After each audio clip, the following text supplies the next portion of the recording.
السلام عليكم ورحمة الله وبركاته. إن الحمد لله الذي بنعمته تتم الصالحات. القرآن وأكرمنا بالإسلام وأنعم علينا بالإيمان.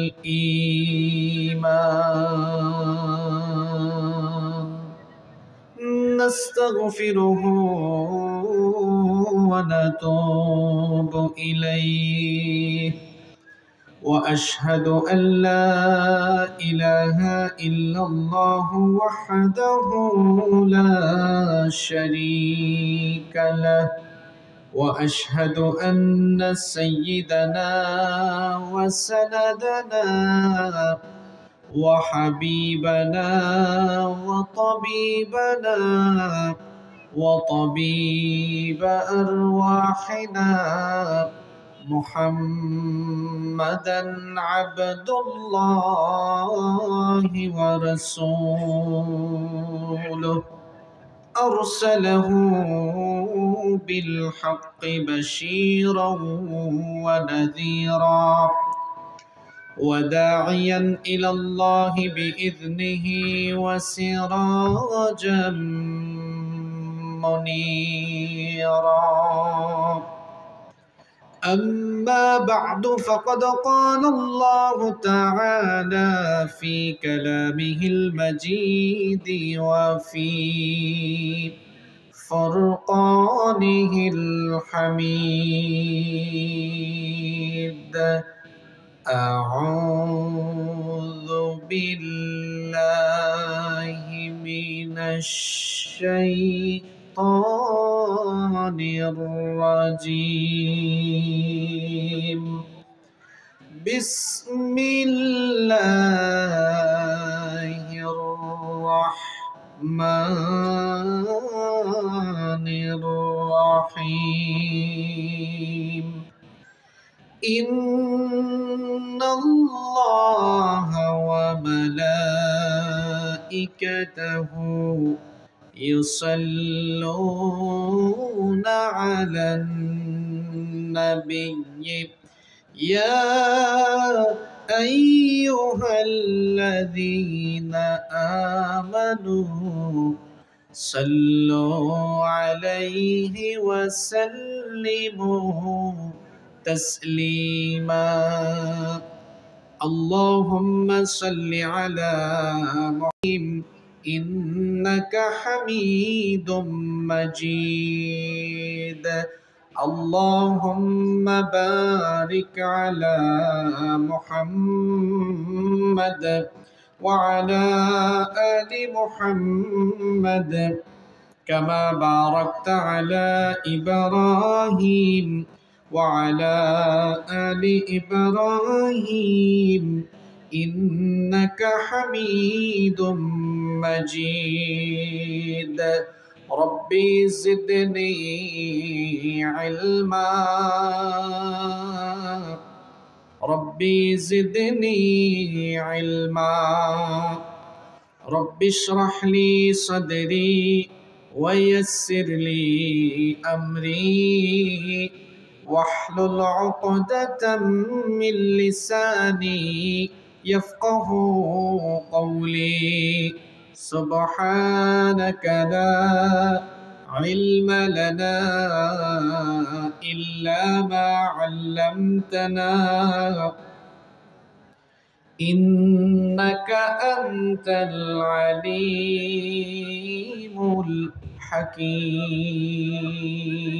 الحكيم. صدق الله العظيم.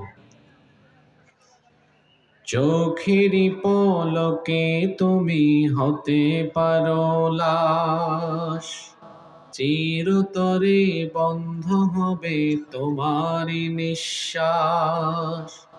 চোখেরই পলকে তুমি হতে পারো লাশ, চিরতরে বন্ধ হবে তোমারই নিঃশ্বাস।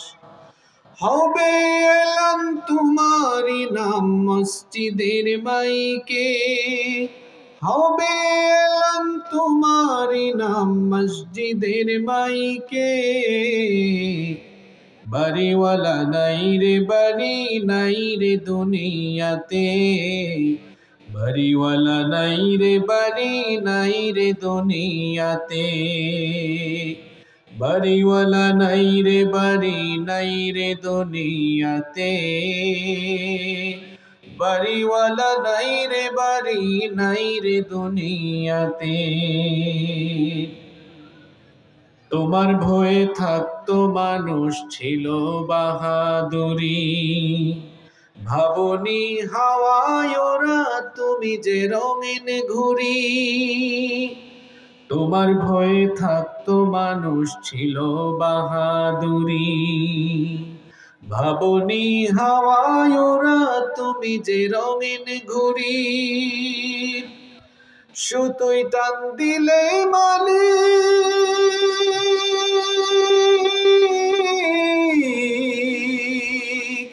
সুতোয় টান দিলে মালিক পারবে না থাকিতে। বাড়িওয়ালা নাই রে বাড়ি নাই রে দুনিয়াতে, বাড়িওয়ালা নাই রে বাড়ি নাই রে দুনিয়াতে। বাড়িওয়ালা নাই রে বাড়ি নাই রে দুনিয়াতে, বাড়িওয়ালা নাই রে বাড়ি নাই রে দুনিয়াতে। বাড়ি গাড়ি মিল ফ্যাক্টরি টাকার পাহাড়, বিলাসিতায় কেটেছে জনম কত অহংকার। বাড়ি গাড়ি মিল ফ্যাক্টরি টাকার পাহাড়, বিলাসিতায় কেটেছে জনম কত অহংকার। দামি কাপড় ছেড়ে হবে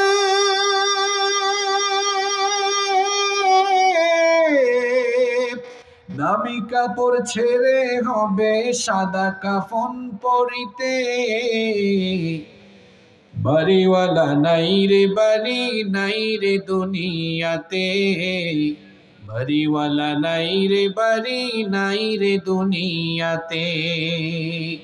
বাড়িওয়ালা নাই রে বাড়ি নাই রে দুনিয়াতে, বাড়িওয়ালা নাই রে বাড়ি নাই রে দুনিয়াতে।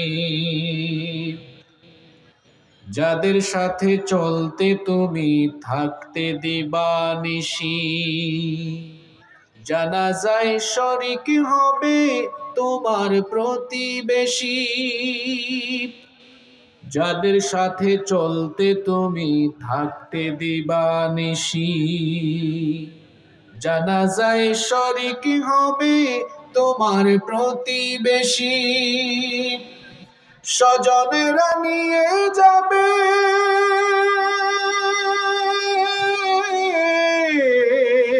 স্বজনেরা নিয়ে যাবে তোমাকে পালকিতে। বাড়িওয়ালা নাই রে বাড়ি নাই রে দুনিয়াতে, বাড়িওয়ালা নাই রে বাড়ি নাই রে দুনিয়াতে।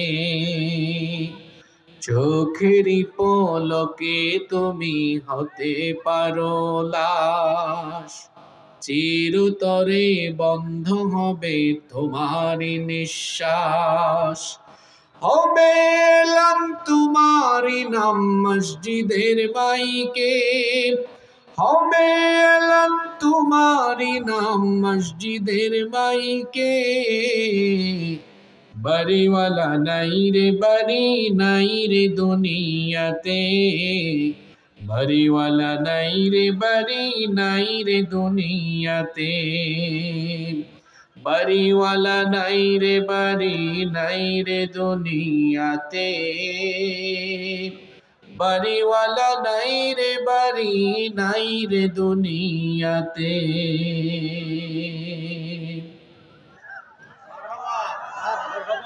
বাংলাদেশের উত্তরাঞ্চলের অন্যতম জেলা ঠাকুরগাঁও জেলার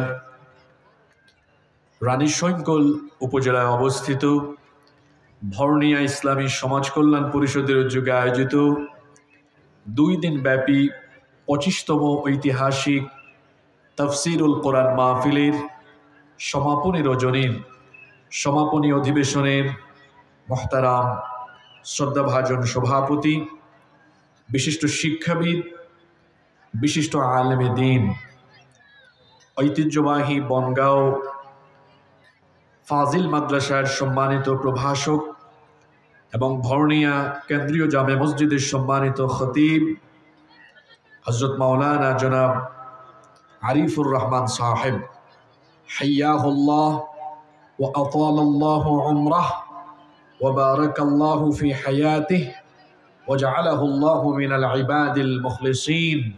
আমরা সবাই বলি আমিন। আজকের মাহফিল সঞ্চালনা করছেন ভরনিয়া হাট ইসলামী সমাজ কল্যাণ পরিষদের সুযোগ্য সভাপতি জনাব আবু তালেব। আজকের মাহফিলের সম্মানিত প্রধান অতিথি ডক্টরস অ্যাসোসিয়েশন অব বাংলাদেশ ডেব এর সাবেক মহাসচিব জনাব ডাক্তার মোহাম্মদ আব্দুস সালাম। প্রধান মেহমান বাংলাদেশ জামায়াতে ইসলামী কেন্দ্রীয় মজলিসে শোরার অন্যতম সদস্য, জামায়াতে ইসলামী মনোনীত ঠাকুরগাঁও 2 সংসদীয় আসনের সংসদ সদস্য পদপ্রার্থী এবং বাংলাদেশ জামায়াতে ইসলামী ঠাকুরগাঁও জেলার সাবেক আমির, অত্র এলাকার গণমানুষের প্রিয় ব্যক্তিত্ব, জননন্দিত জননেতা জনাব অধ্যাপক মাওলানা মোহাম্মদ আব্দুল হাকিম। বিশেষ অতিথি রানীশঙ্কল উপজেলা বিএনপির সম্মানিত সভাপতি জনাব মোহাম্মদ আতাউর রহমান, জামায়াতে ইসলামী রানীশঙ্কল উপজেলার সম্মানিত আমির জনাব মাওলানা মোহাম্মদ রফিকুল ইসলাম, জামায়াতে ইসলামী 1 নং ধর্মগড় ইউনিয়ন পরিষদের আমির জনাব মোহাম্মদ এনামুল হক। আল্লাহ তাআলা সকলকে দ্বীনের জন্য, কোরআনের জন্য কবুল করে নেন। আমরা সবাই বলি আমিন। মাহফিলে আমার আগে কোরআন সুন্নাহ থেকে অত্যন্ত তথ্যবহুল আলোচনা পেশ করেছেন বিশিষ্ট আলেমে দ্বীন জনাব হযরত মাওলানা খলিলুর রহমান সাহেব। আল্লাহ তাআলা আমার ভাইকে হায়াতান তয়্যিবা সিহহাতান কুল্লিয়া দান করেন। আল্লাহ তাআলা আমাদের সবাইকে দ্বীনের জন্য কবুল করেন। আমরা বলি আমিন। মঞ্চে বসে আছেন অত্র এলাকার সম্মানিত এবং বিশিষ্ট ব্যক্তিবর্গ। মাহফিলে এসেছেন বিভিন্ন মসজিদের খোতাবা এবং আইম্মায়ে কেরাম, এসেছেন বিভিন্ন মাদ্রাসার আসাতিদায়ে কেরাম, এসেছেন আমাদের স্কুল কলেজের সম্মানিত স্যারেরা, এসেছেন ব্যবসায়ী ভাইয়েরা। আমার সামনে বসে আছেন পিতৃতুল্য সম্মানিত মুরব্বিয়ানে আযম, যুগে যুগে আল্লাহর জমিনে আল্লাহর দ্বীন প্রতিষ্ঠায় যারা অগ্রসেনানীর ভূমিকা পালন করেছেন, আমার কলিজার টুকরা প্রিয় যুবক, তরুণ এবং ছাত্র ভাইয়েরা, পর্দার আড়াল থেকে শ্রবণরতা সম্মানিতা মা এবং বোনেরা, উপস্থিত মিডিয়ার প্রিয় কর্মী এবং সাংবাদিক ভাইয়েরা, পুলিশ প্রশাসন এবং গোয়েন্দা সংস্থার সম্মানিত ভাইয়েরা, প্রাণ প্রিয় ভরনিয়া হাট, রানীশঙ্কল এবং পার্শ্ববর্তী বিভিন্ন উপজেলা থেকে আগত আমার প্রিয় সম্মানিত ঠাকুরগাঁওবাসী, আপনারা সকলে কেমন আছেন? আলহামদুলিল্লাহ, আমিও আল্লাহর রহমতে ভালো আছি। আমাদের সবাইকে সুস্থতার সাথে বাঁচিয়ে রেখে আজকের এই সুন্দর, বরকতময়, নান্দনিক এবং জান্নাতি এই আয়োজনে আমাদেরকে শামিল হওয়ার তৌফিক যিনি দান করেছেন, গলার আওয়াজ বড় করে সবাই বলেন তো তিনি কে? সেই মহান রবের জন্য হৃদয়ের সবটুকু ভালোবাসা, আবেগ, অনুভূতিকে উজাড় করে দিয়ে খুশি মনে প্রাণবন্ত আওয়াজে উচ্চ কণ্ঠে কালিমাতুশ শুকর আদায় করে আমরা সকলেই পড়ছি আলহামদুলিল্লাহ। একটু মহব্বতে আমার সাথে সকলে পড়েন, রব্বানা লাকাল হামদ হামদান কাসীরান তাইয়িবান মুবারাকান ফীহি মহব্বতে গলার আওয়াজ বড় করে বলেন, ইয়া রব্বি লাকাল হামদু ওয়া লাকাশ শুকরু কামা ইয়ানবাগি বিজালালি ওয়াজহিকা ওয়া আযীমি সুলতানিকা। মহব্বতে গলার আওয়াজ বাড়িয়ে বলুন, লাকাল হামদু বিল ঈমান ওয়া লাকাল হামদু বিল ইসলাম ওয়া লাকাল হামদু বিল কোরআন। পুরুষোচিত কণ্ঠে সকলে বলেন তো, আমরা এতক্ষণ প্রশংসা করেছি কার? বুদ্ধিমানের মতো বিচক্ষণতার সাথে জবাব দেন, ফায়দা হয়েছে কার? উত্তর কিন্তু দুই ভাগ হয়ে গিয়েছে, একটু বুঝে শুনে বলেন, ফায়দা হয়েছে কার? আমাদের। যদি এখানে নেতা নেত্রীর গুণগান হয় অথবা কোনো বস্তু বা ব্যক্তির প্রশংসা হয়, বলেন তো আমাদের কোনো ফায়দা হবে? এই কথাগুলো কেন বললাম? অডিয়েন্সে দেখতে পাচ্ছি ম্যাক্সিমাম ইয়াং কমিউনিটি, যুব সমাজ। যুবক ভাইয়েরা ভালো করে শোনেন, আপনাদের এই বয়সটা হলো খুবই গুরুত্বপূর্ণ। তারুণ্য আর যৌবনের শক্তিকে সবাই টার্গেট করে, এজন্য অনেকেই আপনাদের এই তারুণ্য আর যৌবনের শক্তি সামর্থ্যকে ব্যবহার করে এটা তার ক্ষমতার হাতিয়ার হিসাবে কাজে লাগাতে চায়। সেজন্য আপনাদেরকে তারা ইউজ করে, ব্যবহার করে। আর অনেক যুবক তরুণ ভাইয়েরা স্রোতে গা ভাসিয়ে দেয়। মনে রাখবেন, আপনার এই তারুণ্য, আপনার এই যৌবনের শক্তি সামর্থ্য, ঘাম, পরিশ্রম, রক্ত, জীবন, এটা কোনো নেতা নেত্রীর সামনে পিছনে চামচামি করার জন্য দেওয়া হয় নাই। আপনার তারুণ্য আর এই যৌবনের শক্তি এটা আল্লাহ দিয়েছেন। যদি এই তারুণ্য, যৌবনের শক্তি সামর্থ্য খরচ করতেই হয়, তথাকথিত কোনো নেতার সামনে পিছনে চামচার মতো ব্যবহার করে নয়, আল্লাহর জমিনে আল্লাহর দ্বীন, ইসলাম এবং কোরআন কায়েমের জন্য এই যৌবনকে আমরা উজাড় করে দিব। যুবক ভাইদেরকে বলবো, বি এ প্রেস্টিজিয়াস পারসন, ব্যক্তিত্ববান হন। আপনি বিশ্ববিদ্যালয়ে পড়েন, বিশ্ববিদ্যালয়ে পড়াশোনা করে সামান্য বিরিয়ানি, সামান্য জিলাপি আর সামান্য কয়টা টাকার জন্য অশিক্ষিত, চরিত্রহীন, লম্পট, দুর্নীতিগ্রস্ত, অপরাধী, অন্যায়ের সাথে সম্পর্ক স্থাপনকারী বেঈমান নেতাদের সামনে পিছনে চামচামি করে চলাফেরা, এটা বিশ্ববিদ্যালয়ের শিক্ষার্থী হিসাবে আপনার সাথে মানায় না। নিজেকে এমন ভাবে যোগ্য করে গড়ে তোলেন, তামাম দুনিয়া যেন আপনার পিছনে ঘোরে।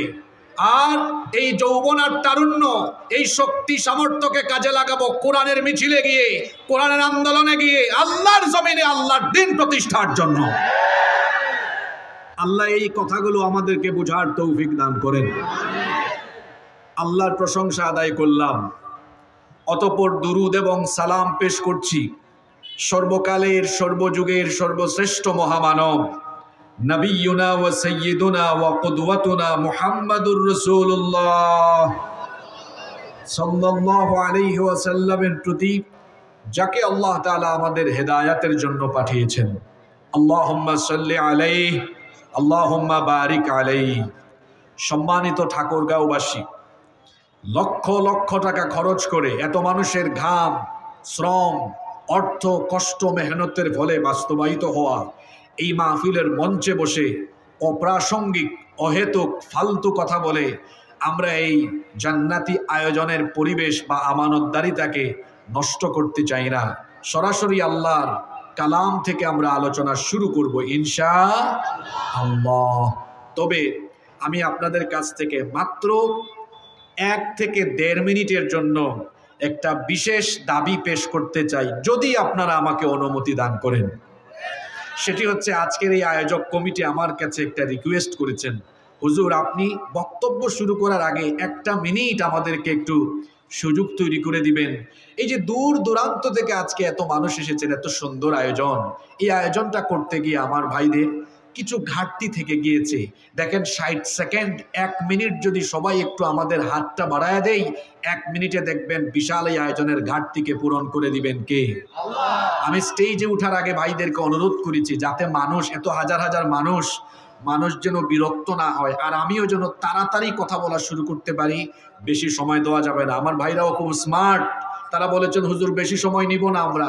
চতুর্দিকে ইতিমধ্যে ব্যাগ আর চাদর চলে গিয়েছে, তারা এখন ঢুকবেন। আমরা এটা আল্লাহর দিনের জন্য, আল্লাহকে খুশি করার জন্য দুইটা হাত এখন একটু উপরে তুলবো। সবাই একটু উপরে তুলেন তো, একটু নাড়াচাড়া মারেন। এবার এই দুইটা হাতকে আপনারা পকেটে ঢুকান, মানুষের পকেটে ঢুকাইয়েন না, নিজের পকেটে ঢুকান। আর কোরআনের জন্য যান। আমার ভাইরা ব্যাগ নিয়ে দ্রুত ঢুকেন। মা বোনদের প্যান্ডেল মনে হয় পাশেই আছে, মা বোনরা আপনাদের কাছেও ব্যাগ যাবে, চাদর যাবে, সবাই আমরা সামিল হব। আর এই 1-1.5 মিনিট আমরা জিকির করব, যারা দাঁড়িয়ে আছি বসে যাব।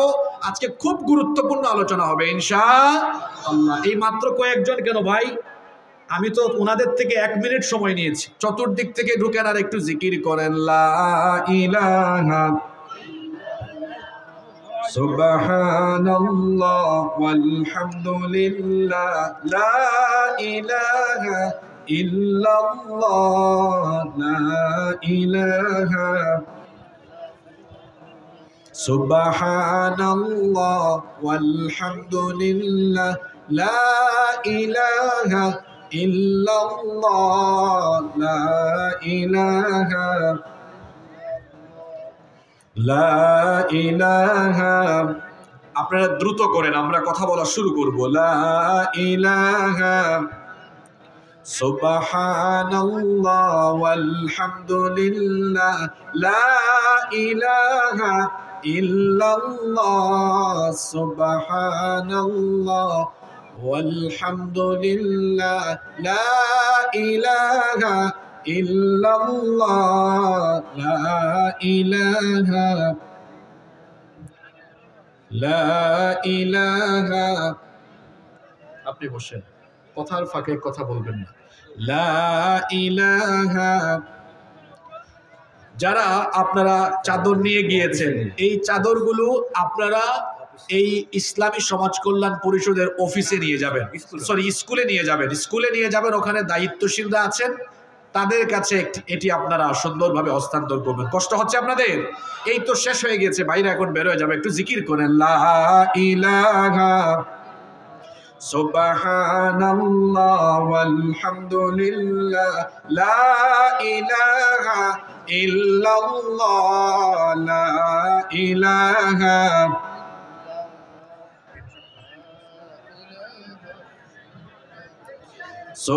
সুবহানাল্লাহ ওয়ালহামদুলিল্লাহ লা ইলাহা ইল্লাল্লাহ।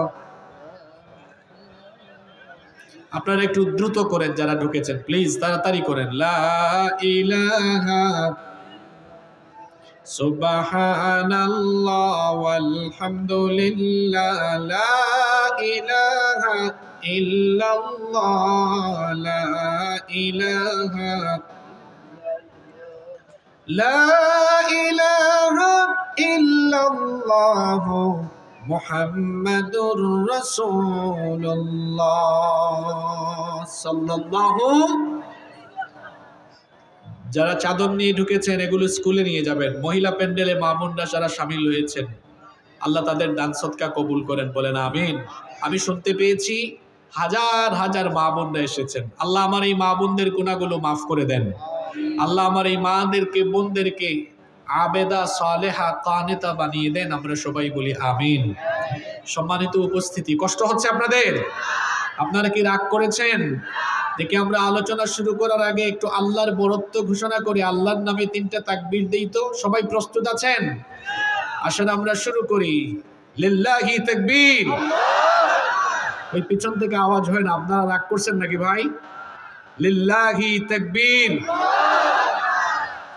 এবার সর্বশেষ তাকবীরটা হবে একটু মহব্বতে আমরা দিব, লিল্লাহি তাকবীর। আর আপনাদেরকে কষ্ট দিব না। এখন সরাসরি আমরা আলোচনায় ঢুকে যাব ইনশাআল্লাহ। আল্লাহ আমাদেরকে আমলের নিয়তে প্রতিটি কথা বলার এবং শোনার তৌফিক দান করেন। আমরা বলি আমিন। সম্মানিত ঠাকুরগাঁওবাসী, এই পৃথিবী যেখানে আমরা বসবাস করছি, এই পৃথিবী আমাদের জন্য চিরস্থায়ী ঠিকানা নয়। আমরা এখানে এসেছি, আমরা সবাই চলে যাব, তবে কে যে কখন আমরা চলে যাব এটা আমরা কেউ জানি না, কেউ জানি না। প্রত্যেককে চলে যেতে হবে। Everyone will take the test of death. প্রত্যেককেই মরণের স্বাদ ভোগ করতে হবে। সবাই মারা যাব আমরা, এতে কোনো সন্দেহ আছে? দেখেন না চারপাশে প্রতিদিন কত মানুষের মৃত্যুর খবর শোনা যায়। একদিন আমার আপনার মৃত্যুর খবর মসজিদের মাইকে ঘোষণা হয়ে যাবে। এটি হচ্ছে পৃথিবীর অনিবার্য অলঙ্ঘনীয় মহাসত্য, এটি ঘটবে, এতে কোনো সন্দেহ নাই। সম্মানিত ঠাকুরগাঁওবাসী, সবচেয়ে আশ্চর্যজনক কথা হলো এই যে আমরা দুনিয়া থেকে চলে যাব, আমরা কে কখন যাব এটা কিন্তু কেউ জানি না। আপনি বাংলাদেশ থেকে অন্য দেশে যাবেন, যদি বিমানের টিকিট কাটেন এরপরে বলতে পারবেন আমার এত তারিখ এতটার সময় ফ্লাইট। কিন্তু আমরা যারা এখানে বসে আছি আমরা সবাই মৃত্যু পথযাত্রী। আমাদের কার ফ্লাইট যে কখন, কে কোন দিন কোন টাইমে দুনিয়া ছেড়ে চলে যাব এটা কি আমরা কেউ জানি? জোরে বলেন জানি? এটা জানেন কে? আল্লাহ। আমরা জানি না, সবাই চলে যাব আমরা। এই যে পৃথিবী থেকে আমরা চলে যাব, এই চলে যাওয়ার ধরন হলো দুই ধরনের। পৃথিবী থেকে আমরা যে পরকালের উদ্দেশ্যে পাড়ি জমাবো, পৃথিবী থেকে যাওয়ার এই ফ্লাইটের ধরন হবে দুই ধরনের। কথা বুঝে থাকলে বলেন তো, দুনিয়া থেকে যাওয়ার ধরন হবে কয় রকম? আসতে বলবেন না, জোরে বলেন কয় রকম? একটা হলো নিকৃষ্ট, আরেকটা হলো উৎকৃষ্ট। ফ্যানটা একটু ঘুরায় দেন এদিকে মাইকে, এই তো। একটা হলো নিকৃষ্ট, আরেকটা হলো উৎকৃষ্ট। একটা পদ্ধতি হলো খুব কষ্টের সাথে, আযাবের সাথে, যন্ত্রণার সাথে দুনিয়া থেকে যাওয়া। আরেকটা পদ্ধতি হলো সম্মানের সাথে, ইজ্জতের সাথে। আছে সরাসরি কোরআন হাদিস থেকে শুনবো। এরপরে এই ভালো মৃত্যুর কি কি আলামত আছে এগুলো কোরআন সুন্নাহ থেকে শুনবো। তারপরে এই ভালো মৃত্যু নসিব হওয়ার জন্য কি কি আমল দুনিয়াতে আমাদের করতে হবে সেগুলো আমরা জানবো ইনশাআল্লাহ। আমি কিন্তু শুরুতেই কোন কোন টপিকের উপরে কথা বলবো তার একটা সামারি আপনাদেরকে দিয়ে দিয়েছি। চলেন আবার আমরা শুরু করি। আমরা বলছিলাম পৃথিবী থেকে চলে যাওয়ার ধরন হবে মোট কয় রকম? দুই রকম। মৃত্যুর দুইটা ধরন আছে। দেয়ার আর টু টাইপস অফ ডেথ। মৃত্যুর দুইটা টাইপস আছে, একটা হলো নিকৃষ্ট আর একটা হলো উৎকৃষ্ট। নিকৃষ্ট মৃত্যুটা কেমন হয়, এটা কাদের হয়? পৃথিবীতে যারা আল্লাহর সাথে নাফরমানি করে, কাফির, মুশরিক, মুনাফিক, পাপী তাপী, গুনাহগার, যারা প্রতিনিয়ত গুনাহের সাগরে ডুবে আছে, প্রতিনিয়ত গুনাহ করে, পাপ করে, দুনিয়া থেকে এরা উৎকৃষ্টভাবে বিদায় নিবে না, নিকৃষ্টভাবে আযাবের সাথে, কষ্টের সাথে, যন্ত্রণার সাথে এরা আল্লাহর দরবারে পাড়ি জমাবে। আমরা এমন মৃত্যু থেকে পানাহ চাই, বলেন আমিন। আমার কলিজার টুকরা যুবক ভাইয়েরা, খবরদার, নামাজ ছাড়ার আগে, আব্বা আম্মার সাথে বেয়াদবি করার আগে, অপরাধ করার আগে, অন্যায় করার আগে, ইন্টারনেটে ঢুকে মোবাইলে প্রযুক্তির অপব্যবহার করে আজে বাজে ভিডিও পর্নোগ্রাফিতে আসক্ত হওয়ার আগে, মা বোনেরা বেপরদায় চলাফেরা করার আগে, স্বামীর সাথে বেয়াদবি করার আগে এই কথাগুলো মাথায় ঢুকিয়ে নিতে হবে। পৃথিবীতে আমরা কেউ থাকবো না, আজকে রাতেই চলে যেতে পারি। এই চলে যাওয়াটা কয় রকম? জোরে বলেন কয় রকম?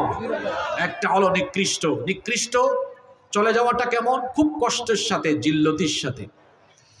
পৃথিবীতে যারা আল্লাহর সাথে নাফরমানি করে, রাসূলের সাথে নাফরমানি করে, আল্লাহর দ্বীনের সাথে যারা বেয়াদবি করে, সারাক্ষণ যারা পাপ গুনাহ দ্বারা সারাক্ষণ যারা ডুবে থাকে, এদের যখন মৃত্যুর সময় চলে আসবে, দুনিয়া থেকে যাওয়ার সময় যখন তাদের চলে আসবে, তখন এরা কিভাবে দুনিয়া থেকে চলে যাবে? আল্লাহর নবী বলেছেন, হাদিসটি ইবনে মাজাহ শরীফে বর্ণিত হয়েছে। আল্লাহর রাসূল বলেছেন, ফাইদা কানার রাজুলুস সুউ ক্বালা খুরুজি আইয়াতুহান নাফসুল খাবিসাতু কানাত ফিল জাসাদিল খাবিস। আল্লাহর নবী বলেছেন, যখন কোনো পাপী তাপী নিকৃষ্ট লোকের মৃত্যুর সময় আসে, ফেরেশতা তখন তার নিকটে এসে তাকে বলে, উখরুজি আইয়াতুহান নাফসুল খাবিসাতু কানাত ফিল জাসাদিল খাবিস, হে অপবিত্র নিকৃষ্ট আত্মা, হে পাপিষ্ঠ আত্মা, যা পাপিষ্ঠ ব্যক্তির দেহের ভেতরে ছিলে, তুমি আবার বের হয়ে আসো। কিভাবে বের হয়ে আসার জন্য? ফেরেশতা বলবে উখরুজি দামিমাতান ওয়া আবশিরি বিহামিমিন ওয়া গাসসাক, তুমি নিন্দিত হয়ে নিন্দিত ভাবে জাহান্নামের উত্তপ্ত ফুটন্ত গরম পানি এবং খতের খরণ পুজ, ওয়া আখরা মিন শাকলিহি আজওয়াজ, অনুরূপ ভাবে আরো অনেক, অনুরূপ ভাবে এইরকম আরো বহু নিন্দিত, বহু ঘৃণিত দুঃসংবাদ গ্রহণ করে করে তুমি এই নিকৃষ্ট ব্যক্তির দেহ থেকে বের হয়ে আসো। ফামা তাজালু ইউকালু লাহা যালিকা হাত্তা তাখরুজ, এইরকম করে এই লোকটাকে ফেরেশতা ততক্ষণ পর্যন্ত বলবে যতক্ষণ না এই অপবিত্র গুনাহগার লোকটার দেহ থেকে রূহ বের হয়ে আসবে, ততক্ষণ পর্যন্ত ফেরেশতা দুঃসংবাদ দিতেই থাকবে।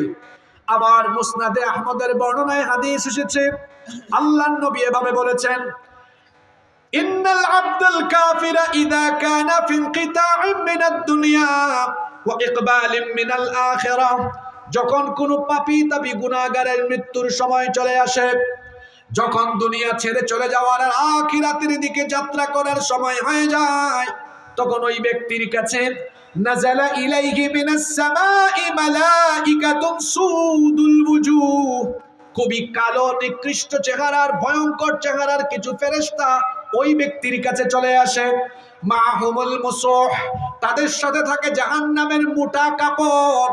ফায়াজলিসুনা মিনহু মাদ্দাল বাসার, এরপরে তারা ওই মৃত্যু পথযাত্রী পাপিষ্ঠ লোকটার দৃষ্টি সীমানার সামনে বসে, সুম্মা ইয়াজিউ মালাকুল মাউত, অতঃপর মৃত্যুর ফেরেশতা আগমন করেন, হাত্তা ইয়াজলিসা ইনদা রাসিহি, এরপরে ওই পাপী লোকটার একেবারে মাথার নিকটে বসে মালাকুল মাউত বলতে থাকেন, ইয়া আইয়াতুহান নাফসুল খাবিসা, হে নিকৃষ্ট অপবিত্র আত্মা, উখরুজি ইলা সাখাতিম মিনাল্লাহি ওয়া গাদাব, আল্লাহর অসন্তুষ্টি আর গজবের উদ্দেশ্যে বের হয়ে আসো।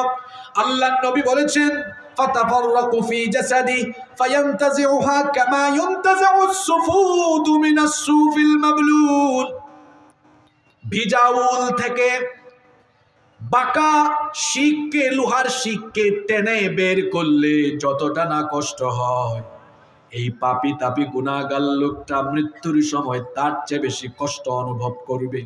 আহারে কি করে নামাজ ছেড়ে দেন, কি করে সুদ ঘুষ অন্যায় অনাচার জুলুম এবং পাপের পথে পরিচালিত হন, একটু কি মৃত্যুর কথা মাথায় আসে না? আল্লাহর ভয় কি একটু দিলে জাগে না? এই ব্যক্তিদের মরণের সময় এত কষ্ট হবে। অন্যান্য রিওয়ায়াতে এসেছে, শাদ্দাদ বিন আউস রাদিয়াল্লাহু আনহু বলেছেন, এই ধরনের অপরাধী পাপী তাপীরা যখন দুনিয়া ছেড়ে যাবে কেমন কষ্ট পাবে, এদের মরণের সময় এত যন্ত্রণা, এত কষ্ট হবে।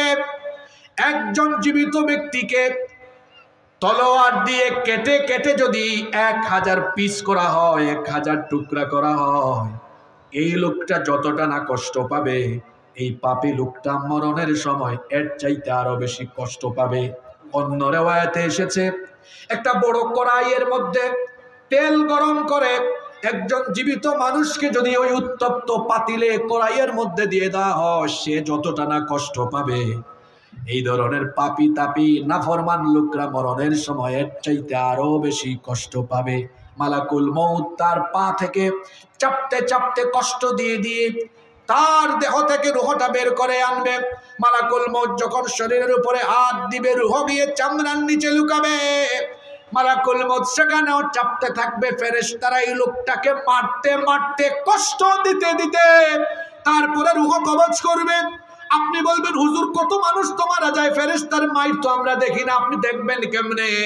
কারণ আপনার চোখের সামনে এই আস্তরণ, এই আবরণ যিনি তৈরি করে দিয়েছেন তিনি কে? ফেরেশতারা কেমন করে এদেরকে কষ্ট দেয় শোনেন।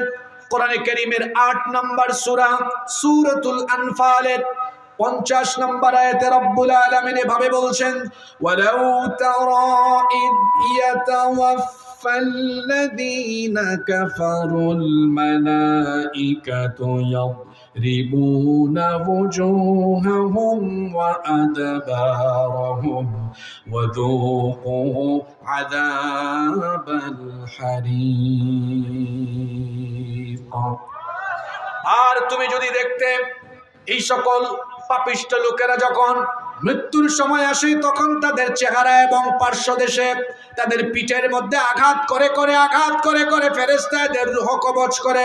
কোরআনে কারীমের 6 নম্বর সূরা সূরাতুল আনআমের 93 নম্বর আয়াতে আল্লাহ এভাবে বলছেন, ওয়ালাউ তারা ইযিয যালিমুনা ফি গামারাতিল মাউতি ওয়াল মালাইকাতু বাসিতু আইদিহিম أخرجوا أنفسكم اليوم تجزون عذاب الهون بما كنتم تقولون على الله غير الحق وكنتم عن آياته تستكبرون। আল্লাহ তাআলা বলছেন, ও নবী আপনি যদি দেখতেন জুলুম করতে করতে গুনাহ করতে করতে যাদের মৃত্যুর সময় চলে আসে ফেরেশতারা এদেরকে কি পরিমাণ আযাব কি পরিমাণ কষ্ট দিয়ে দিয়ে জান হরণ করে, তখন ফেরেশতা এক পর্যায়ে এই লোকটাকে আঘাত করতে করতে ফেরেশতা নিজেই বলে, তোরে আর কত মারবো, তোর মতো পাপীকে আর আমাদের মারতেও ইচ্ছা হয় না, তোরে মারতে মারতে এমন পর্যায়ে নিয়ে এসেছি পাপী, আখরিজু আনফুসাকুম, তোর নিজের জান তুই তোর নিজের হাতে বের করে দে। এই লোকটাকে যখন এই রকম কষ্ট দেওয়া হবে তখন এই পাপী তাপীরা ফেরেশতাদেরকে বলবে, কোরআনে কারীমের 16 নম্বর সূরা সূরাতুন নাহলের 28 নম্বর আয়াতে আল্লাহ তাআলা বলছেন, আল্লাযীনা তাতাওয়াফাহুমুল মালাইকাতু যালিমি আনফুসিহিম ফাআলকাউস সালামা মা কুন্না না'মালু মিন সূ বালা ইন্নাল্লাহা আলীমুম বিমা কুনতুম তা'মালুন। আল্লাহ তাআলা বলছেন, এই পাপী তাপী লোকগুলোর মৃত্যুর সময় যখন আসবে কষ্ট পেতে পেতে এরা যখন দিশেহারা হয়ে যাবে তারা তখন ফেরেশতাদেরকে বলবে, মা কুন্না না'মালু মিন সূ, আমরা তো কোনো গুনাহ করি নাই, কেন আমাদের উপরে এত অত্যাচার করছো, কষ্ট দিচ্ছ, আযাব দিচ্ছ? এদেরকে তখন বলা হবে, বালা ইন্নাল্লাহা আলীমুম বিমা কুনতুম তা'মালুন, অবশ্যই তোমরা যা কিছু করেছো দুনিয়াতে, যত আকাম কুকাম করেছো, যত পাপ করেছো, সেগুলো আর কেউ না জানলেও সকল পাপের খবর যার কাছে আছে গলার আওয়াজ বড় করে বলেন তিনি কে? এই পাপী তাপী লোকেরা বুঝে ফেলবে আজকে আর তার বাঁচার কোনো উপায় নাই, তখন সে অসহায় হয়ে যায়। অসহায়ত্বের সময় তার পরিস্থিতি কেমন হয় এই অবস্থাও আল্লাহ কোরআনে কারীমে এভাবে তুলে ধরেছেন। কোরআনে কারীমের 75 নম্বর সূরা সূরাতুল কিয়ামা এর 26 নম্বর আয়াত থেকে আল্লাহ বলছেন, কাল্লা ইযা বালাগাতিত তারাকিয়া ওয়া কিলা মান রাক ওয়া যান্না আন্নাহুল ফিরাক ওয়ালতাফাতিস সাকু বিস-সাকি ইলা রাব্বিকা ইয়াওমাইযিনিল মাসাক। আল্লাহ তাআলা বলছেন, কখনো নয়, যখন এদের প্রাণ একেবারে গলা পর্যন্ত রূহ চলে আসবে তাকে বলা হবে, ওয়াকিলা মান রাক, কে আছে আজকে তোমাকে বাঁচানোর, কে আছে ঝাড়ফুঁক করার, কে আছে আজ তোমাকে রক্ষা করার? সেই দিন কি দুনিয়া থেকে চলে যাওয়া এই লোকটাকে কেউ বাঁচাতে পারবে নাকি? পুরুষের মতো জবাব দেন, বলেন কেউ কি বাঁচাতে পারবে নাকি? ওয়াযান্না আন্নাহুল ফিরাক, এই লোকটা বুঝে ফেলবে আজকে আর আমার রক্ষা নাই, সে বুঝে ফেলবে আজকে আমার দুনিয়া থেকে চলে যাওয়ার দিন। ওয়ালতাফাতিস সাকু বিস-সাক, সে তখন তার দুই পা খুলে দিবে মৃত্যুর জন্য, প্রস্তুত হয়ে যাবে, সে বুঝে ফেলবে আজকের এই দিন হলো ইলা রাব্বিকা ইয়াউমাইযিনিল মাসাক, আজকে আমার রবের কাছে চলে যাওয়ার দিন। এইভাবে করে এই পাপিতা বিলুকটাকে কষ্ট দিয়ে দিয়ে, আযাব দিয়ে দিয়ে জান কবজ করার পরে চোখের পলক ফেলতে যতটা সময় লাগে তার চাইতে আরো কম সময়ে ফেরেশতারা এবার এই লোকটার সেই নিকৃষ্ট আত্মাকে জাহান্নামের নিকৃষ্ট কাফনের মধ্যে মুড়াবে। আল্লাহর নবী বলেছেন, যখনই তার রূহটাকে জাহান্নামের মোটা কাপড়ে ঢুকিয়ে ফেলা হবে, পেঁচিয়ে ফেলা হবে, ইয়াখরুজু মিনহা কাআনতানি রিহিন জিফাতিন ওয়াজিদাত আলা যাহরিল আরদ, দুনিয়ার সবচাইতে নিকৃষ্ট দুর্গন্ধ তার এই দেহ থেকে বের হতে থাকবে। যখনই ফেরেশতারা রওনা করবে তখন অন্যান্য ফেরেশতারা জিজ্ঞেস করবে, কোন নিকৃষ্ট লোকটার দেহ নিয়ে যাচ্ছ? ফেরেশতারা পরিচয় করাই দিবে, হাদা ফুলান ইবনে ফুলান, এই লোকটা হলো অমুক এলাকার অমুকের ছেলে অমুক। এই লোকটা বড় নিকৃষ্ট ছিল, পাপী ছিল, গুনাহগার ছিল, এমন কোনো গুনাহ নাই যে গুনাহ সে করে নাই।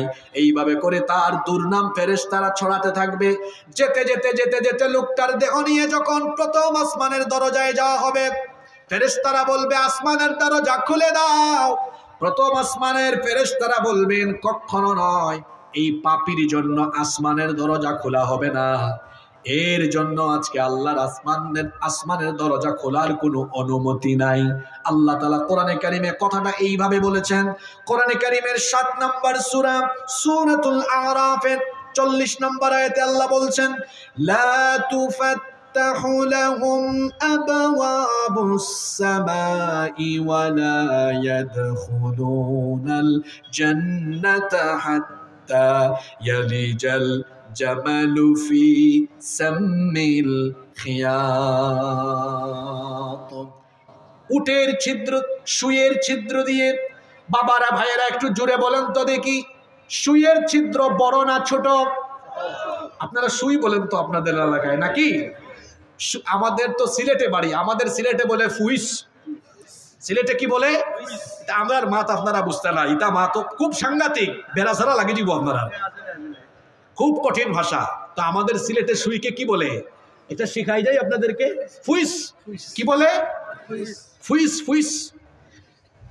আল্লাহ বলেছেন, লা তুফাত্তাহু লাহু আবওয়াবুস সামাই ওয়া লা ইয়াদখুলুনাল জান্নাতা হাত্তা ইয়ালিজাল জামালু ফি সাম্মিল খিয়াত,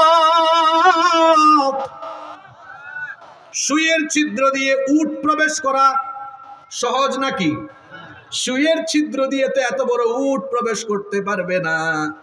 আল্লাহ তাআলা বলছেন, সুইয়ের ছিদ্র দিয়ে উট প্রবেশ করা যেমন অসম্ভব, এই পাপী তাপীদের জন্য তাদের মরণের পরে তাদের জন্য আসমানের দরজা খোলাও তাদের জন্য অসম্ভব, এবং কি জান্নাতে ঢোকাও তাদের জন্য অসম্ভব। ফেরেশতারা বলবে, এই পাপী লোকটার দেহকে নিয়ে সিজ্জিনে রেখে দাও। সিজ্জিন কোন জায়গা? সিজ্জিন হলো যেখানে পাপী তাপীদের রূহকে সংরক্ষণ করে রাখা হয়। এইভাবে করে পাপী তাপী গুনাহগারদেরকে কষ্ট দিয়ে দিয়ে, আযাব আর যন্ত্রণা দিয়ে দিয়ে যার হুকুমে জান কবজ করা হবে তিনি কে? এমন মৃত্যু থেকে আল্লাহ সবাইকে হেফাজত করেন। আরো আসতে বলেন আমিন। এটা হলো পৃথিবী থেকে চলে যাওয়ার 1 নম্বর ধরন। খুব আযাবের সাথে, কষ্টের সাথে, যন্ত্রণার সাথে। খবরদার, এটা তো সবার হাতেই আছে। এটার কথা কেন বলছি জানেন? এটা হচ্ছে আখিরি জামানার সবচেয়ে বড় ফিতনা। আপনার চরিত্র নষ্ট হওয়ার জন্য একটা জিনিসই যথেষ্ট। এই ফিতনা থেকে নিজেকে বাঁচান। নামাজ কাজা করার আগে এই হাদিসটা যেন মনে পড়ে যে খুব আযাবের সাথে যেতে হবে। ও মিয়া, কিসের এত বাহাদুরি করেন? এখানে বসেছেন, বাড়ি যাওয়ার তো কোনো ক্ষমতা আপনাদের নাই। কত মানুষ এমন আছে জায়গায় বসেছিল, সেখানেই মরণ চলে এসেছে। সুতরাং মৃত্যুর কথা মাথায় রাখেন। পৃথিবী থেকে চলে যাবেন আপনি, কেউ আপনাকে বাঁচাতে পারবে না। পৃথিবী থেকে যাওয়ার একটা ধরন হলো খুব খারাপ, খুব নিকৃষ্ট, খুব নিকৃষ্ট, খুব খারাপ। আরেকটা ধরন হলো খুব উত্তম, উৎকৃষ্ট, সর্বোত্তম, আল্লাহর রহমতের সাথে দুনিয়া থেকে সহজভাবে ইজ্জত নিয়ে ঈমান নিয়ে আল্লাহর কাছে যাওয়া। সুবহানাল্লাহ। এই মৃত্যুটা কেমন হবে? এই মৃত্যুটা হবে এমন যে এই মানুষগুলো আল্লাহ যাদেরকে সুন্দর মৃত্যু দিবেন, আল্লাহ যাদেরকে সহজ মৃত্যু দিবেন, আল্লাহ তাদেরকে মৃত্যুর আগ পর্যন্ত ঈমান আর আমলের উপরে রাখবেন। সুবহানাল্লাহ পড়বেন না? যাদেরকে আল্লাহ তাআলা উত্তম মৃত্যু দিবেন, যাদেরকে আল্লাহ তাআলা ভালো মৃত্যু দিবেন, মরণের আগ পর্যন্ত আল্লাহ তাআলা তাদেরকে নেক আমল করার তৌফিক দান করবেন। এজন্য হাদিস শরীফে এসেছে, এই হাদিসটি তিরমিজি শরীফের ভেতরে বর্ণিত হয়েছে। আল্লাহর নবী বলেছেন, ইদা আরাদাল্লাহু বিআবদিন খায়রান ইসতা'মালাহু, আল্লাহ যখন কোনো ব্যক্তির কল্যাণ চান তখন আল্লাহ তাআলা ওই ব্যক্তিকে কল্যাণের যোগ্য করে গড়ে তোলেন। সাহাবায়ে কেরাম কথাটা বুঝতে পারলেন না, তারা আল্লাহর নবীকে জিজ্ঞেস করলেন, ইয়া রাসূলুল্লাহ, মহব্বতে সকলে বলি সাল্লাল্লাহু আলাইহি ওয়াসাল্লাম, কাইফা ইস্তামিলুহু, আল্লাহ কিভাবে কোন ব্যক্তিকে কল্যাণের যোগ্য বানান? তখন নবীজি বললেন, ইউওয়াফিকুহু লিআমালিন সালিহিন ক্বাবলাল মাউত, আল্লাহ যখন কোনো ব্যক্তিকে কল্যাণ লাভের যোগ্য বানান, আল্লাহ তখন দয়া করে ওই ব্যক্তিকে মৃত্যুর আগ পর্যন্ত নেক আমল করার তৌফিক দান করে দেন।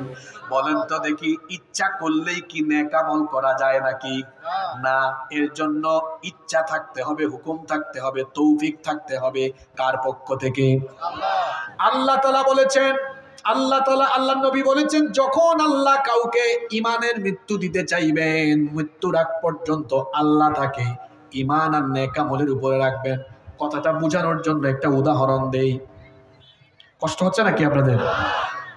এক সন্তান ছোট্ট 3-4 বছর বয়স, এ পুকুরে পড়ে যাচ্ছে। পুকুরে পড়লে সাঁতার তো জানে না, মারা যাবে। আপনারা বলেন তো, তখন মা এই দৃশ্য দেখলে, বাবা এই দৃশ্য দেখলে চেয়ে থাকবে না সন্তানকে গিয়ে ধরবে, আটকাবে? আপনারা বলেন না, আটকাবে না ছেড়ে দিবে?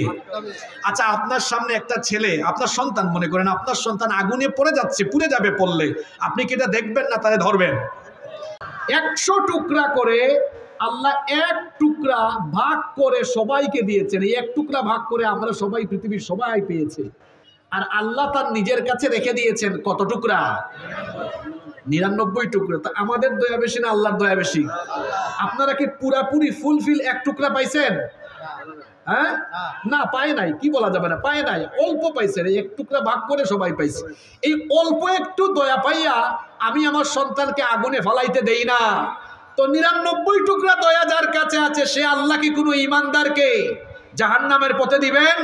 হাদিসটা বুঝেন। আল্লাহ নবী বলেছেন, আল্লাহ যদি কোনো বান্দাকে ভালোবেসে ফেলেন, ওই বান্দাকে আল্লাহ জাহান্নামের পথে দিবেন না, আল্লাহ দয়া করে তারে টেনে এনে জান্নাতের পথে যাওয়ার জন্য নেক আমলের তৌফিক দিয়ে দিবেন। আল্লাহ তুমি আমাদেরকে তাদের কাতারে শামিল করে দাও। এই ধরনের নেককার ব্যক্তিরা যারা ঈমান আর আমলের উপরে টিকে থাকে, এদের যখন মৃত্যুর সময় আসবে, কেমনে তাদের মৃত্যু হয় শুনেন। মুসনাদে আহমদের মধ্যে হাদিস এসেছে, আল্লাহর নবী বলেছেন, ইন্নাল আবদাল মুমিনা ইদা কানা ফি ইনকিতাইম মিনাদ দুনিয়া ওয়া ইকবালিম মিনাল আখিরাহ, এই সকল ঈমানদারদের মৃত্যুর সময় যখন আসে, দুনিয়া থেকে চলে যাওয়ার সময়, আখিরাতে গমনের সময় যখন চলে আসে, নাযালা ইলাইহি মিনাস সামাই মালাইকাতুম বিদুল ওয়ুজুহ, তখন তার সামনে জান্নাতের সুন্দর সুন্দর চেহারা বিশিষ্ট ফেরেশতারা আগমন করে।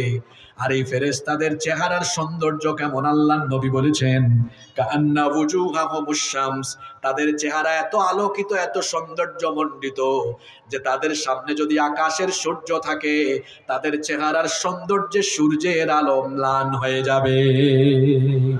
এই রকম ফেরেশতারা এই নেককার লোকটার মৃত্যুর সময় আগমন করবে। মাআহুম কাফানুম মিন আকফানিল জান্নাহ, তাদের সাথে থাকবে জান্নাতের তৈরি কাফন। ওয়া হানুতুম মিন হানুতিল জান্নাহ, তাদের সাথে থাকবে জান্নাতের উত্তম সুগন্ধি। এরপরে হাত্তা ইয়াজলিসু মিনহু মাদ্দাল বাসার, এই জান্নাতি ফেরেশতারা লোকটার দৃষ্টি সীমানার সামনে বসবে। সুম্মা ইয়াজিউ মালাকুল মাউত, অতঃপর মালাকুল মাউত মৃত্যুর ফেরেশতা আসবেন। হাত্তা ইয়াজলিসা ইনদা রাসিহি, এরপরে মালাকুল মাউত এই নেককার লোকটার মাথার কাছে এসে বসবেন। তারপরে বলবেন ফায়াকুলু ইয়া আইয়াতুহান নাফসুত তাইয়্যিবা উখরুজি ইলা মাগফিরাতিন মিনাল্লাহি ওয়া রিদওয়ান। হে পবিত্র আত্মা, হে উত্তম আত্মা, তুমি আল্লাহর ক্ষমা আর আল্লাহর সন্তুষ্টির উদ্দেশ্যে বের হয়ে আসো। তবে এটা বলার আগে ফেরেশতা ওই নেককার ব্যক্তিকে স্বয়ং মালাকুল মউত এসে আগে সালাম দিবে। সুবহানাল্লাহ কি বাড়ি গিয়ে বলবেন নাকি? আপনারা ঘুমাই গেলেন নাকি? মালাকুল মউত এসে আগে কি দিবে? ফেরেশতারা আগে এসে কি দিবে? আমি তো এটা বানায় বলছি না, শোনেন। কোরআনে কারীমের 16 নম্বর সূরা সূরাতুন নাহলের 32 নম্বর আয়াতে আল্লাহ তাআলা বলছেন, আল্লাযীনা তাতাওয়াফাহুমুল মালাইকাতু তাইয়্যিবিনা ইয়াকুলুনা সালামুন আলাইকুম উদখুলুল জান্নাতা বিমা কুনতুম তা'মালুন।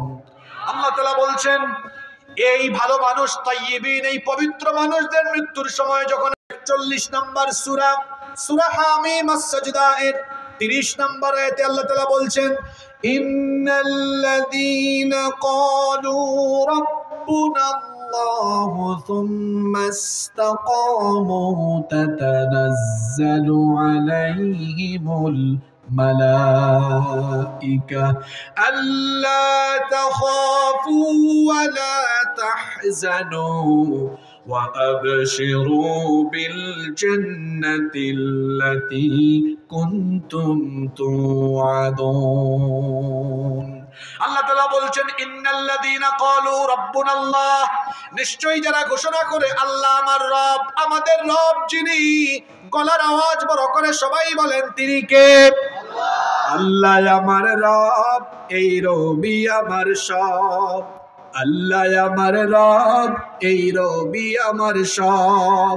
দমে দমে তনু মাফু ওয়ালা তাহজানু ওয়া আবশিরু বিল জান্নাতিল্লাতী কুনতুম তুআদুন।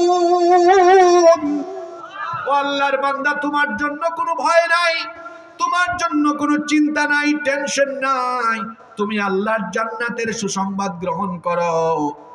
একটা শিশু বাচ্চা কান্না করলে তার মা এসে তাকে বুকে নিলে সে যখন দুধ পান করতে করতে সে যখন আরাম করে, সে যেমন ঘুমায়া যায়, নেককার মানুষরা মৃত্যুর সময় ফেরেশতা এসে যখন তাদের চোখের সামনে আল্লাহর জান্নাতের দৃশ্য তুলে ধরবে আর জান্নাতের সুসংবাদ দিবে, এই নেককার মানুষরা তখন জান্নাতের দৃশ্য দেখতে দেখতে আরাম করে চিরতরে ঘুমায়া যাবে।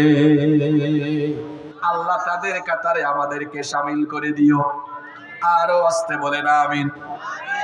এই লোকদের রূহ কবজ করে ফেলার পরে চোখের পলক ফেলতে যত দেরি হয়, তার চেয়ে আরো কম সময়ে এবার জান্নাত থেকে নিয়ে আসা জান্নাতি কাফনের মধ্যে এই নেককার ব্যক্তিদের রূহটাকে পেঁচিয়ে ফেলা হবে। আর এই রূহ থেকে দুনিয়ার সবচাইতে শ্রেষ্ঠ সুগন্ধ বের হতে থাকবে। সুবহানাল্লাহ। যখন তাকে নিয়ে আসমানের পানে রওনা করা হবে, ফেরেশতারা জিজ্ঞেস করবে, এটা কে? এর থেকে তো সুগন্ধি বের হয় কেন? তখন পরিচয় করে দেওয়া হবে, হাদা ফুলান ইবনে ফুলান, এ হলো ওই এলাকার অমুক ব্যক্তির ছেলে অমুক। মানুষটা বড় ভালো ছিল। দেহ নিয়ে 7 আসমানের উপরে ইল্লিন নামক একটা জায়গা আছে। ইল্লিন এটা আবার বুলবুল কথা এখন আসবে। এখন দেখবেন আপনার গ্রামে সমাজে আপনার দেশের সাথে অনেক কথা একদম খাপে খাপ মিলে যাবে। ঘুমায় গেছেন নাকি? উত্তম মৃত্যুর আলামত কয়টা? নাম্বার 1, 1 নাম্বার উত্তম মৃত্যুর একটা আলামত হলো, আল্লাহ তো উত্তম মৃত্যু আল্লাহর পছন্দের বান্দাদেরকে দেন। এজন্য মরণের আগ পর্যন্ত এই লোকটার জীবনকে আল্লাহ বালা মুসিবত আর বিপদ দিয়ে ভরপুর করে রাখেন। মনে রাখবেন, আদ-দুনিয়া সিজনুল লিল মুমিন ওয়া জান্নাতুল লিল কাফির। দুনিয়া হলো মুমিনের জেলখানা আর কাফিরের জন্য কি? জান্নাত, বেহেশত। আমরা যারা ইমানের পথে আছি আমরা জানি ইমানের পথ কণ্টকাকীর্ণ কাটায় ঘেরা রক্তমাখা পিচ্ছিল পথ। আমরা জানি এটা কুসুমাস্তীর্ণ বা ফুল বিছানো নয়। ইমানের পথে চললে বাধা বিপত্তি, জুলুম, নির্যাতন, জেল, জুলুম, আয়নাঘর, ফাঁসি, মৃত্যুর পথে হাঁটতে হবে। এটা জেনে শুনেও আমরা এই পথে জন্য হাঁটি। এটা জান্নাতীদের পথ, এটা রসুলের পথ, এটা শহীদদের পথ। এজন্য এই পথে যত বাধা বিপত্তি আসে আমরা ভয় পাই না, কারণ আমরা ঈমান এনেছি, শাহাদাতের তামান্না রেখেছি। এই জন্য কোনো জালেমের সামনে আমরা মাথা নোয়াতে জানি না। এই দাঁড়ান ভাই, এখন স্লোগান দিয়ে টায়ার্ড হইয়েন না, কারণ সামনে স্লোগানের আরো বহুত সুযোগ পাবেন। আগে যদি টায়ার্ড হয়ে যান পরে তো একদম গুমরা মুখে বসে থাকবেন। কষ্ট হচ্ছে আপনাদের? কষ্ট পাইছেন আপনি? আমি আপনারই সুযোগ দিব, আমি টার্গেট করে রাখছি আপনাকে। তবে উনি একদিক দিয়া সফল শ্রোতা। কেন? একটা ক্লাসে অনেক ছাত্র থাকে কিন্তু শিক্ষকের মনোযোগ আকর্ষণ সবাই করতে পারে না। এই মাহফিলেও হাজার হাজার শ্রোতা আছে, কিন্তু এই ভাই কৌশল করে কিন্তু আমার টার্গেট নিয়ে ফেলছে। এই জন্য শ্রোতাও খুব কৌশলী শ্রোতা। আল্লাহ আমার ভাইকে কবুল করেন। সম্মানিত ভাইয়েরা, সম্মানিত বাবারা, বলছিলাম উত্তম মৃত্যুর প্রধান আলামত হলো এই লোকটার জীবনে বালা মুসিবত আসবে, কম না বেশি? উত্তম মৃত্যু মানে আপনারা আবার বুঝেন না যে এই লোকের জীবনে রোগ থাকবে না, কষ্ট থাকবে না, বিপদ আসবে না। লোকটার ফাঁসি হতে পারে। আপনি বাহ্যিক দৃষ্টিকোণ থেকে ভাবতেছেন লোকটার খুব কষ্ট হয়েছে, আসলে না, এটা উত্তম মৃত্যুর আলামত। কারণ আল্লাহ যাকে ভালোবাসেন যত বেশি তাকে পরীক্ষায় ফেলেন তত। এটা আমার নিজের বানানো কথা নয়, বুখারী শরীফের হাদিস। আল্লাহর নবী বলেছেন, মাইয়ুরিদিল্লাহু বিহি খাইরান ইউসিবু মিন। আল্লাহ যেই ব্যক্তির কল্যাণ চান, আল্লাহ যেই ব্যক্তির ভালো চান, মঙ্গল চান, ইউসিবু মিন, আল্লাহ ওই ব্যক্তিকে মুসিবত দেন বেশি, দুঃখ দেন, ওই ব্যক্তিকে আল্লাহ কষ্ট দেন, রোগ দেন, ওই ব্যক্তিকে আল্লাহ দুঃখকর পরিস্থিতিতে, নির্যাতনের পরিস্থিতিতে ফেলে দেন। দেখেন তিরমিজি শরীফে আরেকটা হাদিস এসেছে, সাহাবীরা একবার আল্লাহর নবীকে গিয়ে প্রশ্ন করলেন, আইয়ুন নাসি আশাদ্দু বালাআন, সবচাইতে বেশি দুনিয়াতে পরীক্ষার সম্মুখীন হয়েছেন কারা?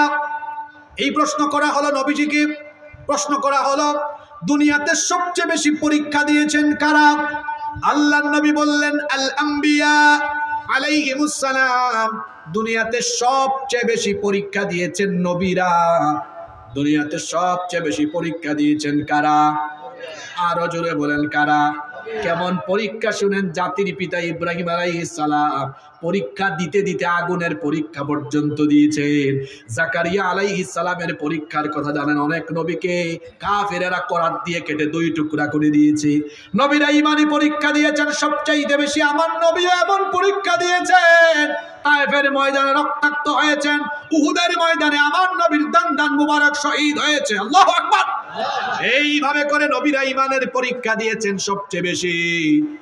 নবীদের পথ যারা অনুসরণ করবে তারাও পরীক্ষা দেওয়া লাগবে। এমন পরিস্থিতি আসবে বাড়িতে থাকা যাবে না, মামলা হয়ে যাবে। গত 17 বছর এমন পরিস্থিতি ছিল কি ছিল না? মাহফিলের স্টেজে আসছে, আজকে দেখলাম পুলিশ ভাইরা আছেন, তারা আগেও আসলে ভালো ছিলেন, কি আর করবে, চাপ খাইয়া তারা বিভিন্ন সময় হুজুরদেরকে অ্যারেস্ট করছে।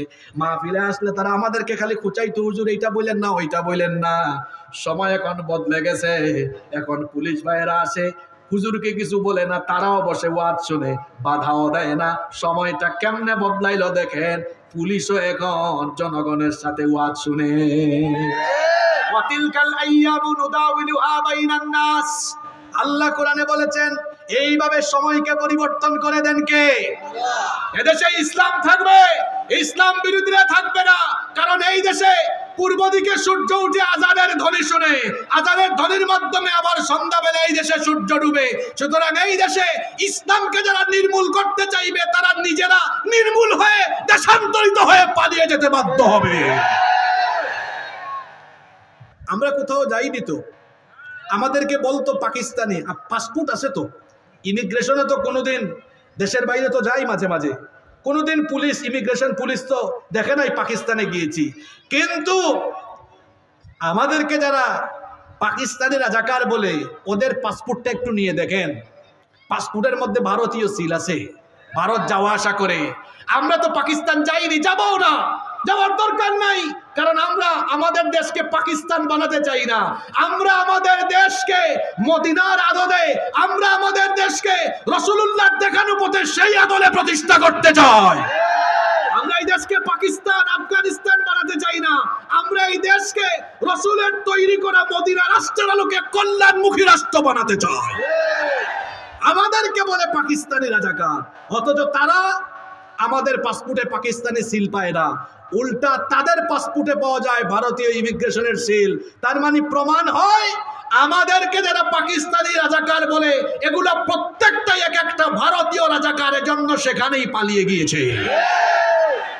কষ্ট পেয়েছেন নাকি? উত্তম মৃত্যুর আলামত হলো নির্যাতন আসতে পারে, কষ্ট আসতে পারে, বিপদ আসতে পারে। যদি আবারও এ ধরনের বিপদ, মুসিবত, নির্যাতন আসে, আমরা কি ভীত হয়ে যাব? আর অজিরে বলেন, ভীত হয়ে যাব? আমরা কেন ভীত হব? আমরা কাউকে ভয় পাই না, আমরা মাত্র একজনকে ভয় পাই। তিনি কে? আমরা যখন এই 1-1.5 বছর আগের কথা বলতেছি আর কি, বিরূপ পরিস্থিতি তো আমরা যখন কথা বলেছি, পুলিশের ভাইরা মাঝে মাঝে বলতো, হুজুর আপনারা কি ভয় পান না? আমরা তখন তাদেরকে বলতাম, যদি সম্ভব হয় বুকটা ছিঁড়ে তারপরে দেখেন এই কলিজায় একজনের ভয় ছাড়া আর কারো ভয় আমাদের অন্তরে নয়। আমরা কাকে ভয় পাই? আল্লাহকে যারা ভয় পায় তারা কাউকেই ভয়। আল্লাহ এমন দিল আমাদের দান করে দাও। নবীকে প্রশ্ন করা হলো, কি সবচেয়ে বেশি পরীক্ষা দিয়েছেন কারা? নবী বললেন, কারা? আপনারা কথা বলছেন না কেন? আম্বিয়া, নবী আলাইহিমুস সালাম। এরপরে আল্লাহর নবী বলছেন, সুম্মাল আমসালু ফাল আমসাল। এরপরে মর্যাদার দিক থেকে তাদের পরবর্তীগণ, তারপরে তার পরবর্তীগণ। আল্লাহর নবী বলে দিলেন, ফায়ুবতালার রাজুলু আলা হাসাবি দীনিহি। যার দিনদারিতা যত বেশি, তার ইমানি পরীক্ষার মাত্রাও তত বেশি। ফা ইন কানা দীনুহু সুলবান ইশতাদ্দা বালাউ। যার দিনের উপরে টিকে থাকা যত বেশি, যে ব্যক্তি দিনের উপর টিকে থাকবে তার পরীক্ষার মাত্রাও তত বেশি হবে।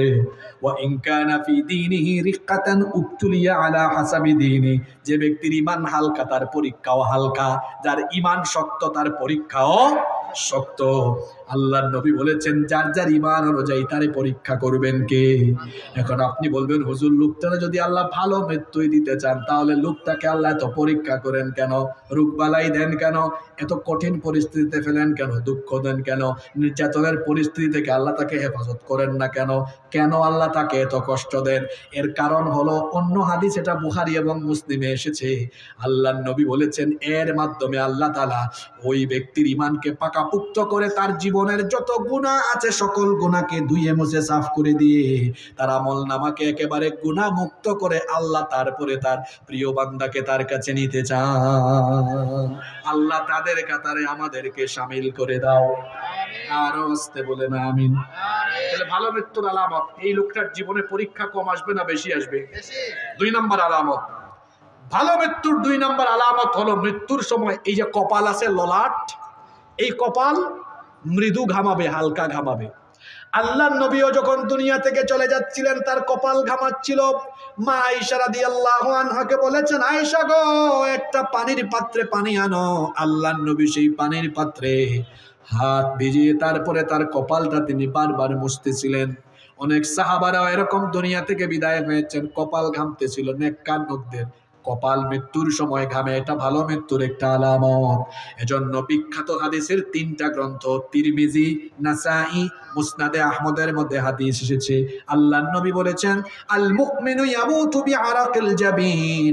মুমিন ব্যক্তির মৃত্যুর সময় কপাল থেকে মৃদু ঘাম বের হয়, মৃদু ঘাম নিয়ে তারা দুনিয়া থেকে চলে যায়। এটা হলো ভালো মৃত্যুর 2 নম্বর আলামত।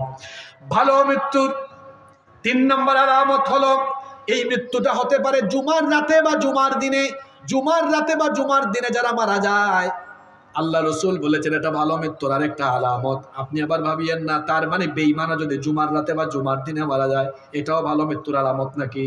না, ভালো মৃত্যুর আলামত হবে তখন লোকটার মধ্যে ঈমান থাকবে যখন আল্লাহর নবী বলেছেন মা মিন মুসলিমিন ইয়ামুতু ইয়াউমাল জুমুআতি আও লাইলাতাল জুমুআতি ইল্লা ওয়াকাহুল্লাহু ফিতনাতাল কবর, যে ইমানদার, যে মুমিন বান্দার জুমার রাতে বা জুমার দিনে মরণ হয়, যদি লোকটার মধ্যে ঈমান থাকে, আর যদি মরণটা জুমার রাতে বা দিনে হয়, জুমার দিনের বা রাতের বিশেষ মর্যাদার কারণে ওই লোকটাকে কবরের শাস্তি থেকে যিনি বাঁচায়া দিবেন তিনি কে? ভালো মৃত্যুর 4 নম্বর আলামত হলো শহীদি মৃত্যু পাওয়া, শাহাদাত নসিব হওয়া। যত রকমের মৃত্যু আছে তার মধ্যে সবচাইতে সেরা, সবচাইতে শ্রেষ্ঠ মৃত্যু হলো শাহাদাতের মৃত্যু। আমার দিকে সবাই তাকান, এদিকে এদিকে এদিকে তাকান। সবচাইতে শ্রেষ্ঠ মৌত কিসের মৌত? জোরে বলেন কিসের মৌত? শাহাদাতের মৌত। কোন ব্যক্তি যদি বিভিন্ন অসুখে বিসুখে আক্রান্ত হয়ে মারা যায়, কিংবা স্বাভাবিকভাবে সে মারা যায়, বলেন তো মরার পরে সকলের জন্য হিসাব আছে না নাই? বিচার আছে না নাই? মরার পরে সকলের জন্য হিসাব আছে, বিচার আছে।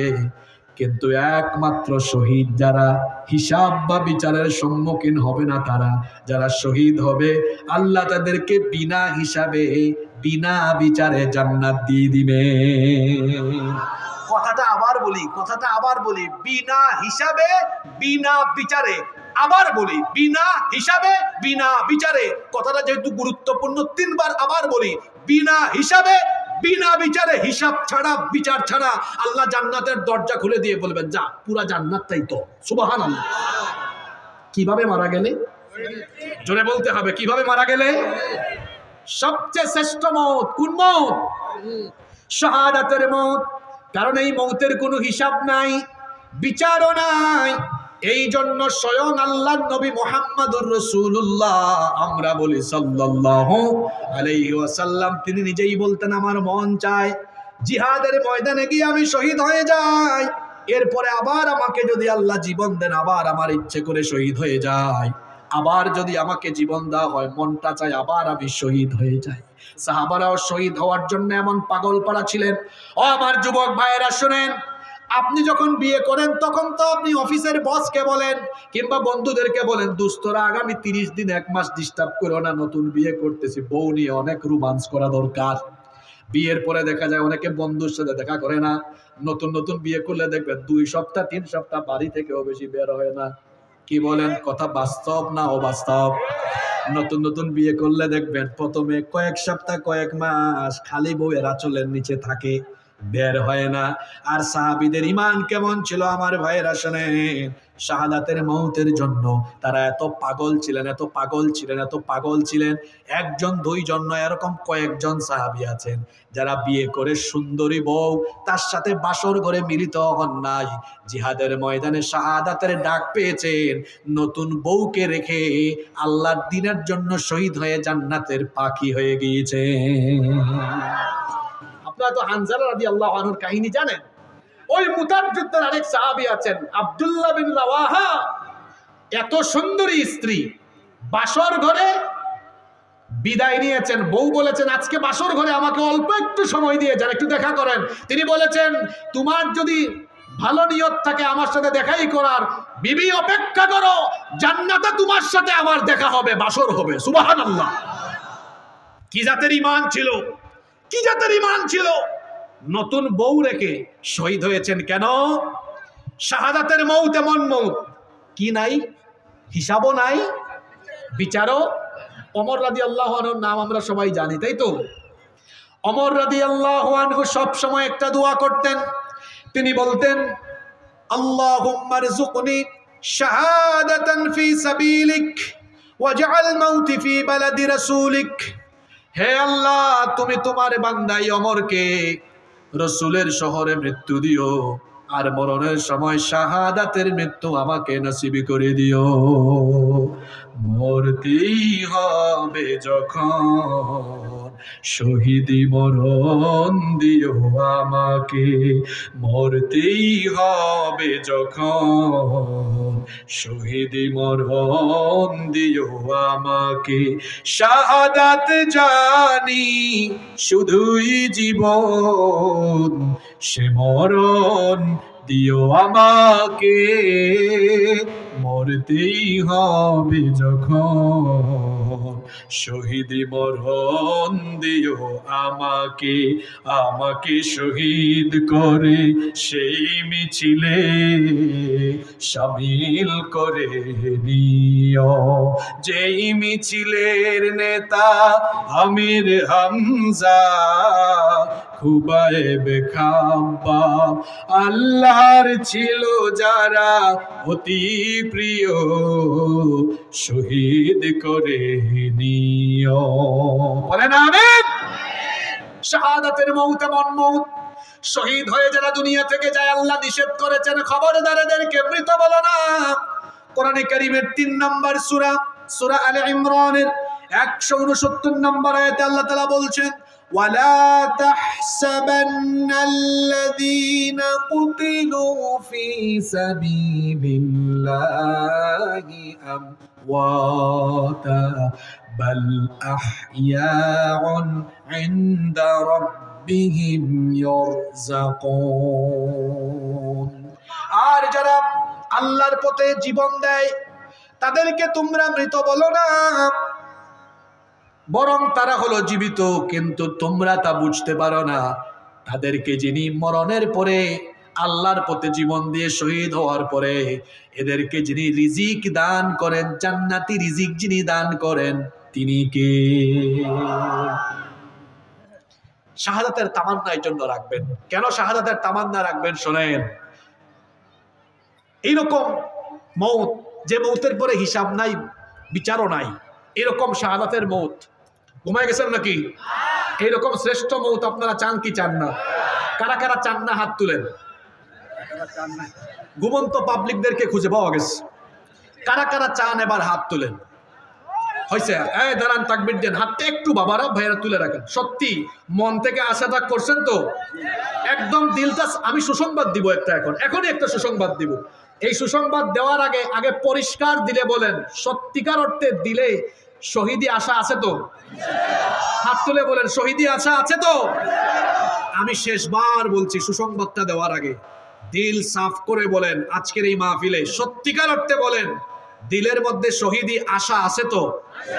এবার হাত নামাইয়া সুসংবাদটা শোনেন। এখন যারা দিল পরিষ্কার করে, অনেক ছেলেদেরকে দেখছি মুচকি মুচকি আইছে হাত তুলছে, যারা ঠাট্টা করে হাত তুলছে তাদের হাত তুলছে, তাদের জন্য সুসংবাদটা নয়। কিন্তু যারা সত্যিকার অর্থে দিল থেকে আশা করে হাতটা তুলেছে তাদের জন্য এবার আল্লাহর নবীর সুসংবাদটা আজকে দিয়ে যাচ্ছি। আল্লাহর নবী বলেছেন, মান সাআলাল্লাহু শাহাদাতি বিসিদকিন বাল্লাগাহুল্লাহু মানাজিলাশ শুহাদা'i ওয়া ইম্মাতা আলা ফিরাশিহি। আল্লাহর নবী বলেছেন, সত্যিকার অর্থে প্রকৃত পক্ষে যারা দিল থেকেই শাহাদাতের আশা পোষণ করে, এই লোকগুলো যদি জীবনে শহীদ না হয়েও মারা যায়, অন্তরের মধ্যে শাহাদাতের তামান্না থাকার কারণে মৃত্যুর পরে আল্লাহ তাদেরকে শাহাদাতের শহীদ মর্যাদা দান করে দিবে। আজকে যারা পরিষ্কার নিয়তে হাত তুলছেন, আমি আল্লাহর উপর ভরসা করে বলতে পারি, যদি এরা শহীদ নাও হয়, যদি পরিষ্কার দিলে হাত তুলে থাকে, আমি আশাবাদী রাসূলের এই হাদিসের আলোকে প্রত্যেককেই আল্লাহ শহীদি মর্যাদা দিবেন ইনশাআল্লাহ। অন্তরের জন্য আমরা শাহাদাতের তামান্না রাখবো, জোরে বলি ইনশাআল্লাহ। এবার একটু খেয়াল করে শুনেন, আল্লাহর পথে জিহাদের ময়দানে গিয়ে শহীদ না হয়েও এমন কিছু মৃত্যু আছে যে মৃত্যুর মর্যাদা আবার শহীদি মর্যাদা হয়ে যায়। এমন কিছু মৌত আছে এই পন্থায় যারা মারা যায় এদেরকে শহীদি মর্যাদা দিয়ে দেন কে? এই ধরনের কয়েক প্রকার লোক আছে, শুনেন তারা কারা। মুয়াত্তা মালিকে আবু দাউদ এই হাদিসটা এসেছে, আল্লাহর রাসূল বলেছেন, আল মাতউন শহীদ। মহামারীতে যারা আক্রান্ত হয়ে মারা যায়, যে সকল ইমানদাররা মহামারীতে মারা যায়, এদেরকে শাহাদাতের মর্যাদা দিবেন কে? 2 নম্বর, ওয়াল গারিকু শহীদ। পানিতে ডুবে যারা মারা যায় সেই সকল ইমানদারদেরকে শহীদের মর্যাদা দিবেন কে? এখন আপনারা আবার এই হাদিসটা শুই না, আজকে রাতে যাওয়ার সময় পুকুরে ডুব দিয়ে মরে যাইয়েন না, যে হুজুর তো বলছে পানিতে ডুবে মরলেই শহীদ, তো শহীদ হইতে দেরি করবো কেন, আজকেই শহীদ হয়ে যায়। কথা বুঝতে হবে, এটা যদি পরিস্থিতির সম্মুখীন হয়ে কেউ এরকম হয়। এরকম হয় তো মাঝে মাঝে। এক লোক মাহফিলে আসছিল, বুঝছেন, ওয়াজ শুনতেছে, হুজুর পাগড়ির বয়ান আলোচনা করছে। এখন লোকটা যাওয়ার সময় মাঝপথে পড়ে গেছেন নদী, করবে কি, কয় পাগড়ির যে ফজিলত শুনছি, এখন পাগড়ি একটু এই জায়গায় বাঁধতেই ফেলি, এরপরে লুঙ্গি খুললা পাগড়ি বাঁধতে ফেলছে মাথায়। একে সঠিক বুঝছে না ভুল বুঝছে? তো এখন আমি হাদিস বললাম, পানিতে ডুবে মরলে শহীদ, যাওয়ার সময় যদি কোনো মহিলা বা কোনো পুরুষ কয় আজকেই শহীদ হইতাম, আজকে রাতেই শহীদ হওয়া লাগবে, এরপরে পানিতে ডুবে মরে, এটা কি সত্যটা বুঝলো না ভুল বুঝলো? এটা হচ্ছে পরিস্থিতি। এমন ভয়াবহ বন্যা আসছে, ঘুমের মধ্যে ছিল, ডুবে মারা গেছে। এই যে 2022 সালে সিলেটে বন্যা হয়েছে না, এই যে আবার গত বছর ফেনী, চট্টগ্রাম, নোয়াখালী এইসব অঞ্চলে বন্যা হয়েছে না, এরকম পরিস্থিতি হয়েছে, হঠাৎ করে মারা গেছে। আল্লাহ ঈমান থাকলে শহীদি মর্যাদা দিবেন, সুবহানাল্লাহ। হাদিসটা আবারও বলি, আল মাতউন শহীদ, মহামারীতে আক্রান্ত হয়ে যে সকল ইমানদাররা মারা যায় তাদেরকে শহীদের মর্যাদা আল্লাহ দান করবেন। 2 নম্বর, ওয়াল গরিক শহীদ, যারা পানিতে ডুবে মারা যায় তারাও শহীদ। ওয়া সাহিবু যাতিল জামবি শহীদ, শত্রুর পক্ষাঘাতে যারা মারা যায় তারাও শহীদ। ওয়াল মাবতুন শহীদ, পেটের পীড়ায় যারা মারা যায় তারাও শহীদ। ওয়া সাহিবুল হারিকি শহীদ, আগুনে পুড়ে যারা মারা যায়, এই সকল ইমানদারদেরকেও শহীদি মর্যাদা দান করেন কে? 6 নম্বর, ওয়াল্লাযী ইয়ামুতু তাহতাল হাদামি শহীদ, যারা বিল্ডিং চাপা পড়ে, প্রাচীর ধসে বা ভূমি ধসে মারা যায়, এরাও শহীদদেরকে আল্লাহ শহীদি মর্যাদা দিবেন। 7 নম্বর হলো, মহিলা প্যান্ডেলে আমার অনেক মা বোনেরা আছে, আহারে কত কষ্ট করে আমার মায়েরা পেটে সন্তান ধারণ করেন, এমন বহু মহিলা আছেন, বহু মা আছেন, সন্তান জন্ম দিতে গিয়ে ডেলিভারির সময় অনেক মায়ের মরণ হয়ে যায়, এরকম চিত্র আছে না নাই? আল্লাহর নবী বলেছেন, ওয়াল মারআতু তামুতু বিজুমইন শহীদ, সন্তান প্রসব করতে দিয়ে যদি কোনো ঈমানদার নারী মারা যায়, ওই নারীকেও যিনি শহীদি মর্যাদা দান করে দিবেন তিনি কে? এরকম শহীদের আরো অনেক ধরন আছে, অর্থাৎ এরা জিহাদে শহীদ না হলেও এদেরকে এই সকল মৃত্যুতে ঈমান থাকলে পরে শহীদের মর্যাদা দিয়ে দিবেন কে? আপনাদের মনে খুব কষ্ট হইতেছে, তাই না? আবার শোনেন, ইসলামী রাষ্ট্রে কেউ যদি সীমান্ত পাহারা দেয়, কিংবা কেউ যদি দিন কায়েমের আন্দোলনে প্রয়োজনে যদি তার পাহারার দায়িত্ব আসে, পাহারা যদি দেয়, মুসলিম শরীফের হাদিস, আল্লাহর নবী বলেছেন, রিবাতু ইয়াউমিন ওয়া লাইলাতিন খায়রুম মিন সিয়ামি শাহরিন ওয়া কিয়ামিহি, আল্লাহর রাস্তায় আল্লাহর দ্বীনের জন্য এক রাত বা একদিন পাহারা দেওয়া 1 মাস রোজা এবং 1 মাস তাহাজ্জুদ রাখার চাইতেও আরো উত্তম। সুবহানাল্লাহ। ওয়া ইম্মা তাজরা আলাইহি আমালুহু আল্লাযী কানা ইয়ামালুহু ওয়া উজরিয়া আলাইহি রিজকুহু ওয়া আমিনাল ফাত্তান। আল্লাহর নবী বলেছেন, এই রকম পাহারা দেওয়া অবস্থায় যদি কেউ মারা যায়, তার নেক আমলের ধারা বন্ধ হবে না, এবং এই লোকটাকে সকল ফিতনা থেকে বাঁচিয়ে জান্নাতি রিজিক যিনি দান করবেন, শহীদি মর্যাদা যিনি দান করে দিবেন, তিনি কে? ভালো মৃত্যুর কয়টা আলামত বললাম? 4টা। নাম্বার 5 নাম্বার, ভালো মৃত্যুর 5 নাম্বার আলামত হলো সব সময় নেক আমল করে নেক আমলের উপর টিকে থাকা। আজকে কিন্তু আলোচনার পরে পিছনে আমি আর যাব না, যে পয়েন্টগুলো বলছি, এই পয়েন্টগুলো যদি কেউ বলতে পারে, আলোচনার শেষে তাকে এখানে ডেকে এনে আমার তরফ থেকে পুরস্কার দেওয়া হবে। প্রস্তুত আছেন তো সবাই? ইনশাআল্লাহ। পয়েন্টগুলো কিন্তু আমি আর পিছনে ব্যাক যাব না, মনে রাখতে হবে, যে পারবে তাকে পুরস্কার দেওয়া হবে। মনোযোগ আছে তো সবার? নাম্বার 5 নাম্বার, ভালো মৃত্যুর 5 নাম্বার আলামত হলো নেক আমল করে নেক আমলের উপর টিকে থাকতে পারা। মুসনাদে আহমদে হাদিস এসেছে, আল্লাহর নবী বলেছেন, মান ক্বালা লা ইলাহা ইল্লাল্লাহু ইবতিগা ওয়াজহিল্লাহ খুতিমা লাহু বিহা দাখালাল জান্নাহ। আল্লাহর নবী বলেছেন, যেই ব্যক্তি আল্লাহর সন্তুষ্টির জন্য কালেমার ঘোষণা দেয়, আর এই কালেমার উপরে জীবন চালিয়ে যার হোসনে খাতেমা হয়, কালেমার উপরে জীবন পরিচালনা করে যার মরণ হয়, সেই উত্তম মৃত্যুর কারণে তাকে জান্নাত দিবেন কে? আল্লাহর নবী বলেছেন, ওয়ামান সাল্লা সালাতান ইবতিগা ওয়াজহিল্লাহ খুতিমা লাহু বিহা দাখালাল জান্নাহ। যেই ব্যক্তি শুধু আল্লাহর সন্তুষ্টির জন্য নামাজ পড়ে, আপনি এখন মনে মনে বলবেন, হুজুর নামাজ তো সবাই আল্লাহর জন্য পড়ে না, কিছু মানুষ আছে মানুষকে দেখানোর জন্য পড়ে, আর এই ধরনের নামাজে কিন্তু সামনে কয়েক মাস পরে বাড়বে, যখন ইলেকশন আসবে। মানুষকে দেখানোর জন্য অনেকে কিন্তু নামাজ পড়ে, এমন মানুষ আমার সমাজে আছে না নাই? আল্লাহর নবী বলেছেন যারা কেবলমাত্র আল্লাহর সন্তুষ্টির জন্য নামাজ আদায় করে আর এইরকম নামাজি হালতে যার মরণ হয় তাকেও জান্নাত দিবেন কে?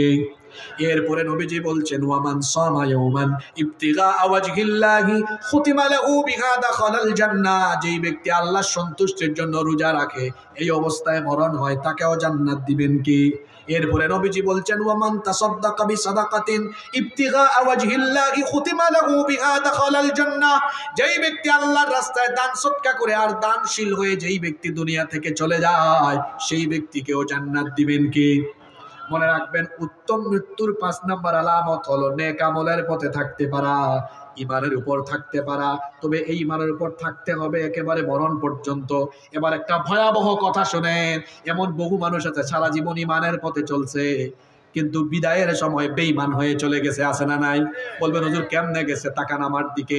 এখানে ওয়াজ শুনতে আসছে, ভালোই ছিল, নেকামল কামায় গেছে, বাড়িতে গিয়া শয়তানের দুকায় পড়ে এরপরে যুবক মোবাইল হাতে নিয়ে আজে বাজে ভিডিও দেখা আরম্ভ করেছে, গার্লফ্রেন্ডের সাথে কথা বলা শুরু করে নাপাক শরীরে ঘুমায় গেছে।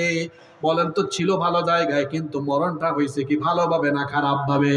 মনে রাখবেন যে যে অবস্থায় মরবে ওই অবস্থায় হাসরের মাঠে তারে উঠাবেন কি?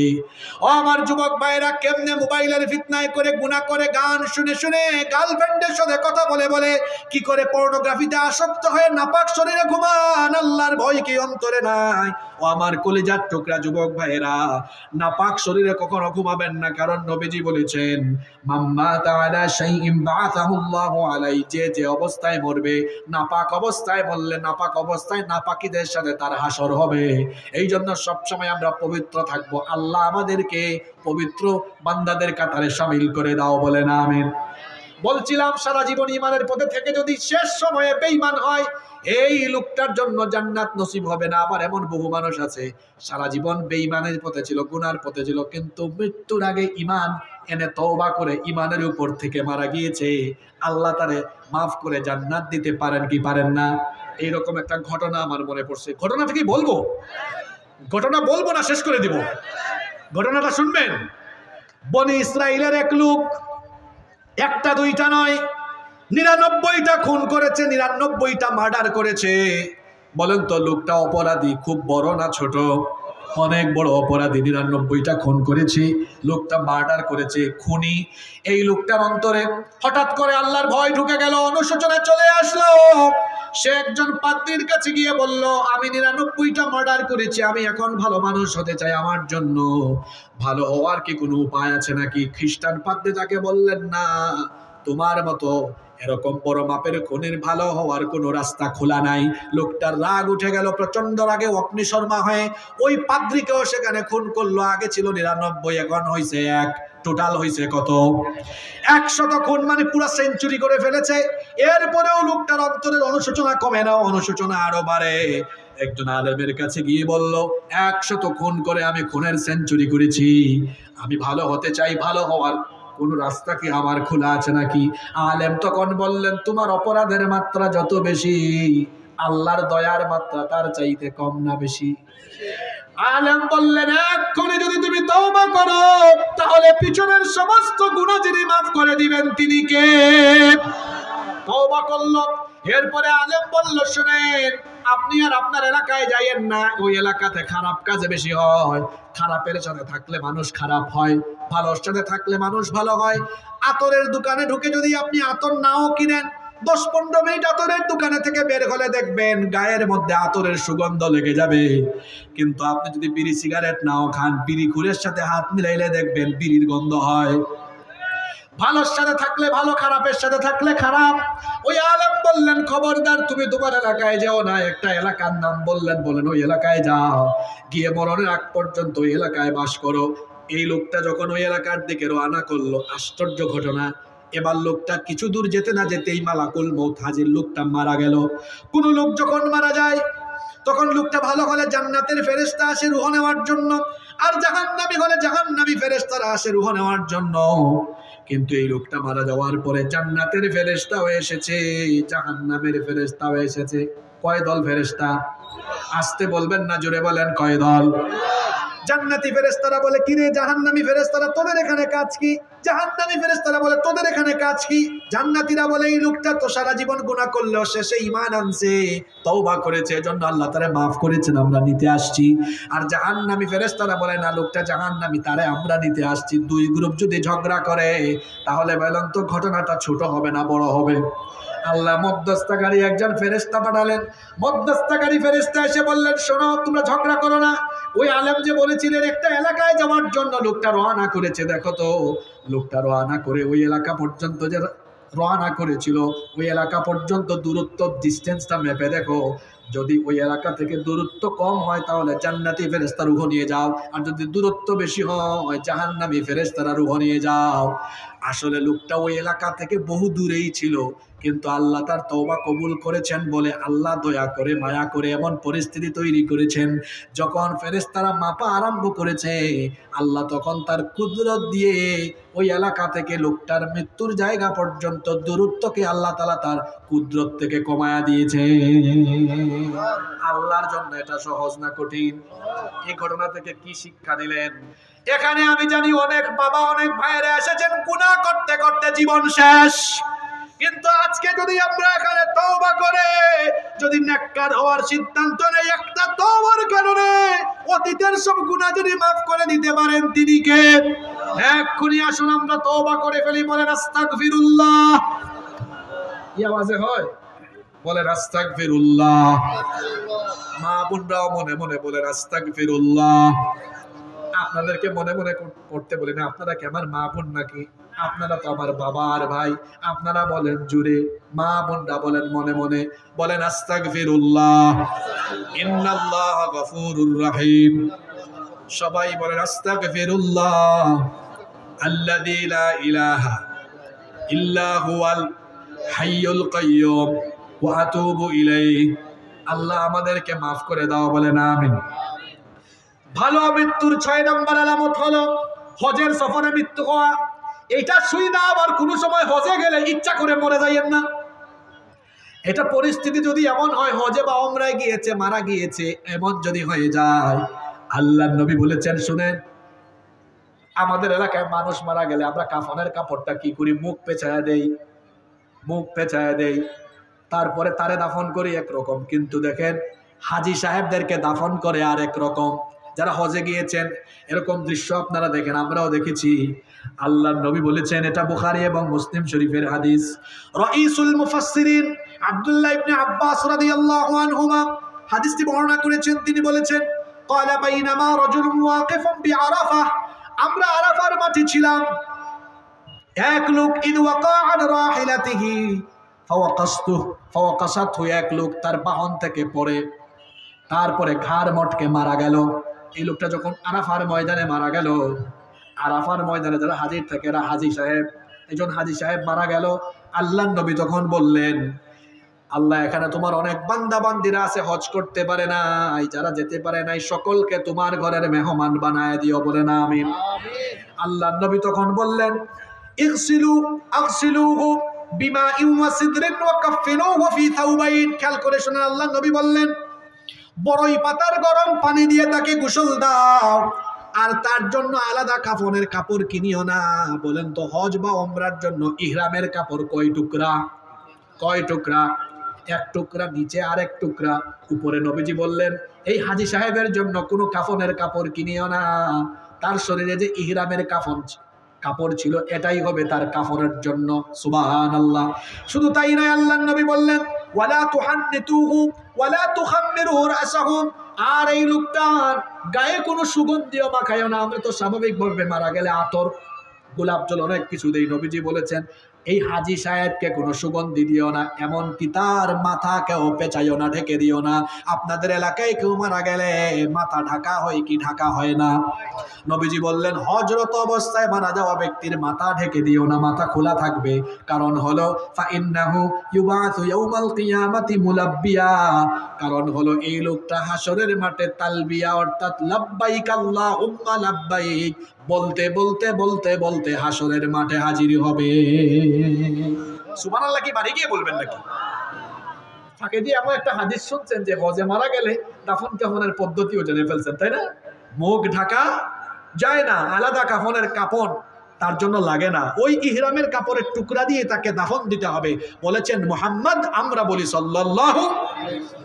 7 নাম্বার ভালো মৃত্যুর 7 এবং শেষ আলামত হলো মৌতের সময় কালিমা নসিব হতে পারা। আল্লাহর নবী বলেছেন, মান ক্বালা আখিরি কালামিহি লা ইলাহা ইল্লাল্লাহ দাখালাল জান্নাহ, যার শেষ কালিমা হবে লা ইলাহা ইল্লাল্লাহ, এই কালেমা যার মুখ থেকে সর্বশেষ বের হবে ঈমানের উপর থাকলে তাকে জান্নাত দিবেন কি আল্লাহ। এমন মৃত্যু আমাদেরকে নসিব করে দিও, বলেন আমিন।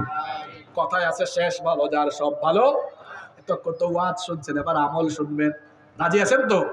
বেশি না, আর 10 মিনিট মনোযোগ থাকবে আমাদের, নাকি থাকবে না? প্রথমে আলোচনা করছি কি দুনিয়া থেকে যাওয়ার 2 রকম, তারপরে আলোচনা করলাম কি ভালো মৃত্যুর আলামত। এবার বলেন আপনারা ভালো মৃত্যু চান কি চান না?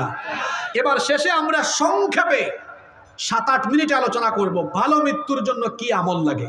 ভালো মৃত্যু কি এমনি এমনি পাওয়া যায়? ভালো মৃত্যুর জন্য আমল করতে হবে। ভালো মৃত্যুর 6টা আমল বলে যাচ্ছে। কয়টা আমল? জোরে বলেন কয়টা? ভালো মৃত্যুর 6টা আমল। 1 নাম্বার নামাজ এবং যত ধরনের নেক আমল আছে, কোন নেক আমল ছেড়ে না যাওয়া। মনে রাখবেন, একজন মুমিনের জন্য ঈমান আনার পরে সবচেয়ে বড় দায়িত্ব এবং কর্তব্য হলো, সবচেয়ে বড় আমলের নাম হলো কি? জোরে বলেন কি? ওয়াজ শোনা ফরজ না নফল? ঘুমায় গেছেন নাকি?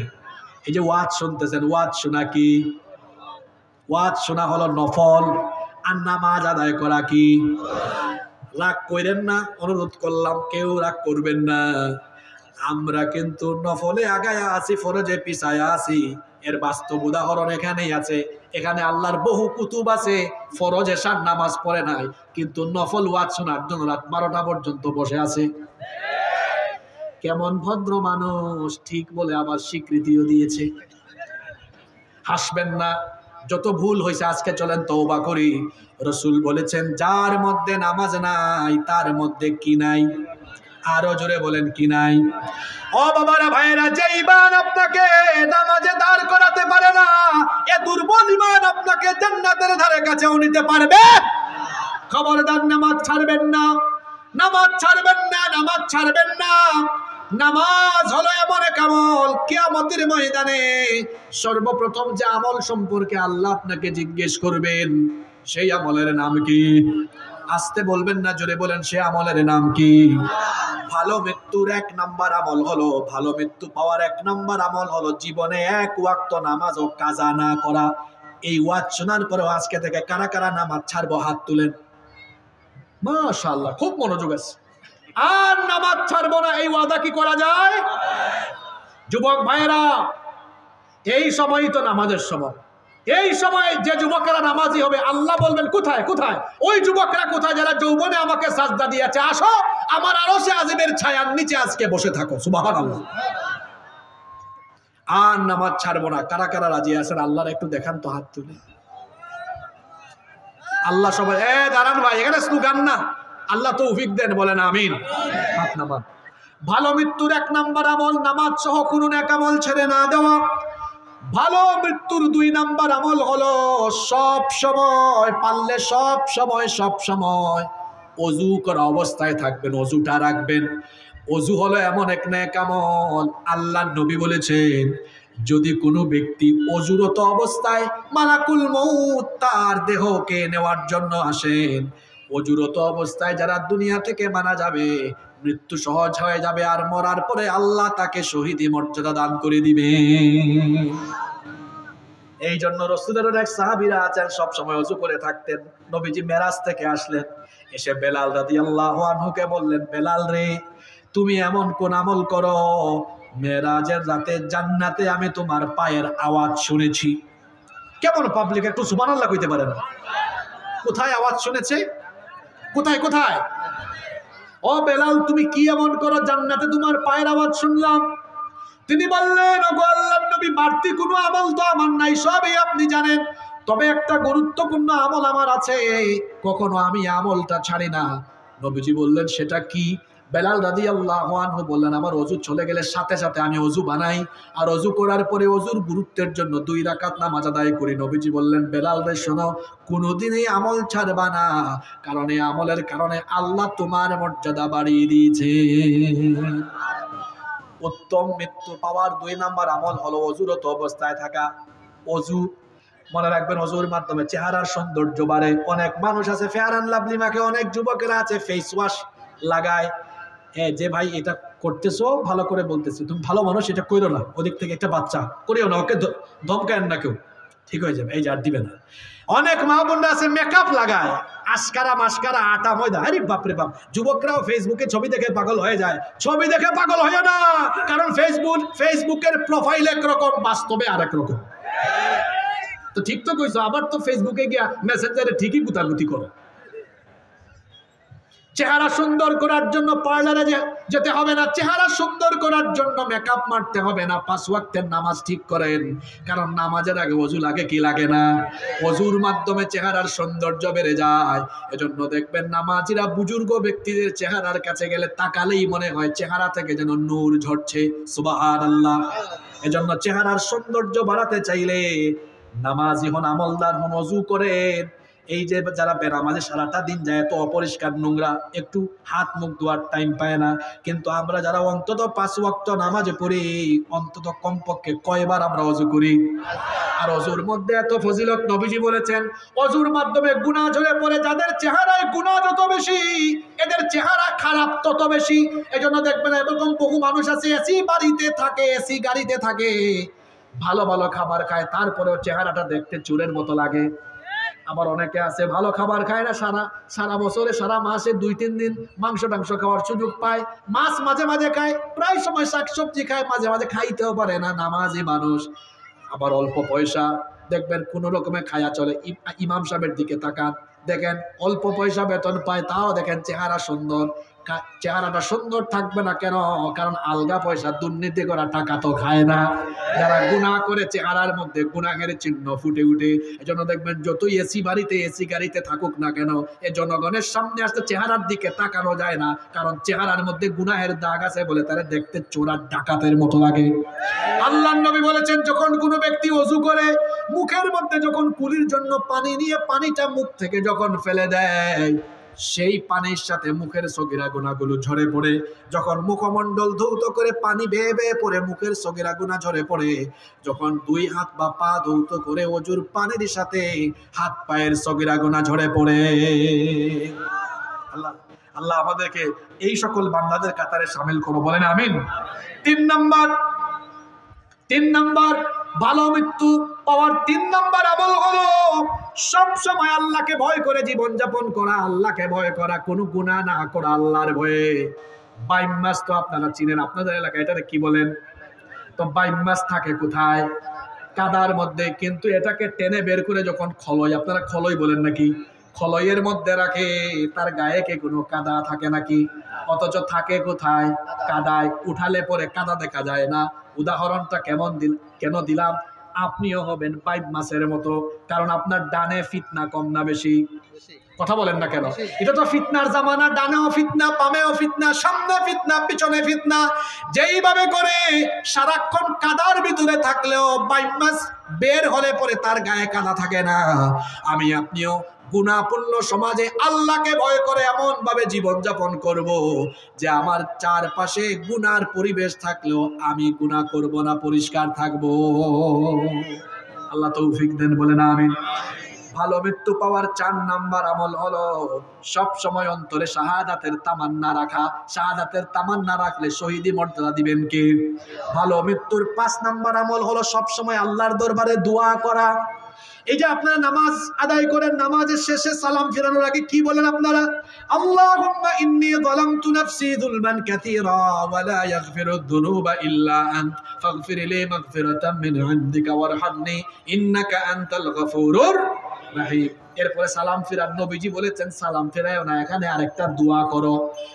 একটা দোয়া নবীজি শিখিয়েছেন, 4টা জিনিসের জন্য আল্লাহর কাছে চাইতে বলেছেন। সেই দোয়াটা হলো আল্লাহুম্মা ইন্নী আউযু বিকা মিন আযাবিল কবর ওয়া মিন আযাবি জাহান্নাম ওয়া মিন ফিতনাতিল মাহইয়া ওয়াল মামাত ওয়া মিন ফিতনাতিল মাসিহিদ দাজ্জাল। কি সুন্দর দোয়া নবীজি শিখিয়েছেন। এই দোয়াটা করো, নবীজি বলেছেন এই দোয়াটা করো, আল্লাহুম্মা ইন্নী আউযু বিকা মিন আযাবিল কবর, হে আল্লাহ আমাকে কবরের আযাব থেকে বাঁচাও, ওয়া মিন আযাবি জাহান্নাম, জাহান্নামের আযাব থেকে বাঁচাও, ওয়া মিন ফিতনাতিল মাসিহিদ দাজ্জাল, দাজ্জালের ফিতনা থেকে বাঁচাও, ওয়া মিন ফিতনাতিল মাহইয়া ওয়াল মামাত, জীবন মৃত্যুর ফিতনা থেকে আমাদেরকে বাঁচাও। এই দোয়া করলে মৃত্যু সহজ করে উত্তম মৃত্যু দিয়ে দিবেন কি? 6 এবং সর্বশেষ আমল হলো উত্তম মৃত্যু পাওয়ার জন্য দানশীল হয়ে যাবেন। এর জন্য নামের আগে দানবীর লাগাইতে হবে এমন না, আপনি সব সময় প্রতিদিন পারলে দান করবেন। কারণ নবীজি বলেছেন আস-সাদাকাতু তাদফাউ মিতাতাসু, নবীজি বলেছেন যারা সদকা করে এদেরকে আল্লাহ তাআলা দয়া করে, এই সকল দুঃখদেরকে খারাপ মৃত্যু থেকে আল্লাহ হেফাজত করে। আল্লাহ আজকে সবাই এখানে দান করেছে, সবাইকে তুমি উত্তম মৃত্যু নসিব করে দিও, বলেন আমিন। এবার দেখি আমাদের সেই কোন ভাই আছেন এখানে এত মনোযোগী হয়ে আলোচনা শুনছেন। যতগুলো পয়েন্ট বলেছি সবগুলো পয়েন্ট কে বলতে পারবেন? হাত তুলেন। হ্যাঁ বলেন দেখি, মাইক থাকলে মাইক দেন। একমাত্র শ্রোতা যে কিনা সাহস করে দাঁড়ায় গেছে, মাইক দেন তো দেখি, পুরো ওয়াজের সামারি বলবে। দেন দেন, সমাজ কল্যাণ পরিষদের ভাইরা একটু দেন দেখি। আজকে আমি মোট পয়েন্ট বলেছি কিন্তু 2, 7, 6, তার মানে কত? 15টা। দেখি বলেন দেখি 15টা, শুধু পয়েন্ট বলবেন, বিস্তারিত বলবেন না, কেমন? বলেন, ওইদিকে তাকায় বলেন। হ্যাঁ স্টেজে উঠবে? আচ্ছা এখানে বলেন, অসুবিধা নেই, পরে উঠবে, পুরস্কার পাইলে উঠবে, এখন না। ওদিকে ঘুরে বলেন। মৃত্যুর 2 অবস্থা, এক হচ্ছে ভালো মৃত্যু আর 2 নম্বর হচ্ছে খারাপ মৃত্যু। তারপরে ভালো মৃত্যুর আলামত হচ্ছে 7টি। 1 নম্বর হচ্ছে বিপদ আপদে পতিত হওয়া, 2 নম্বর হচ্ছে মানে উজু অবস্থা, 2 নম্বর 1 নম্বর হচ্ছে বিপদ আপদে পতিত হওয়া, 2 নম্বর কপাল ঘামা, 3 নম্বর জুমার দিনে জুমার রাত্রে মৃত্যুবরণ করা, 4 নম্বর শহীদ হওয়া, 5 নম্বর হচ্ছে নেক আমল, জি 5 নম্বর নেক আমল, 6 নম্বর হচ্ছে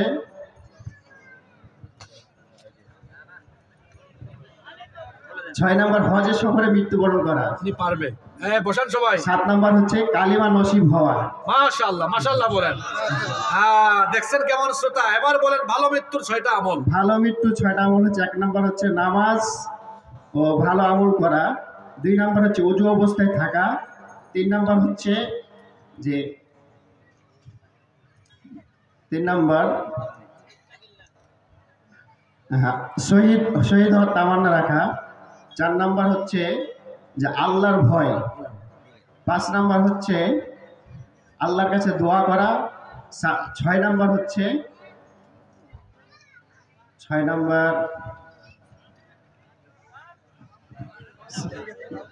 নম্বর হচ্ছে দান সদকা করা। সবাই বলেন মারহাবা। আপনি উপরে আসেন। আসলে এই ভাই পারে, কিন্তু আমি দেখতেছি কাঁপতেছে তো, বুঝছেন? শুনেন, বক্তৃতা করা কিন্তু এত সহজ না। আমি এখানে আইসা দেখেন অনেকের ঘাম বেরোবে। একবার এক কুস্তিগীরকে ইমাম আবু হানিফা নিয়ে গিয়েছেন কোথায় এক অনুষ্ঠানে, বক্তৃতা অনুষ্ঠানে। হ্যাঁ কুস্তিগীর বলছে, আবু হানিফা তুমি আমারে হারাইতে পারলে আমি ঈমান আনবো। আবু হানিফা নিয়ে গেছেন অনুষ্ঠানে, এখন বক্তব্য রাখবেন অমুক।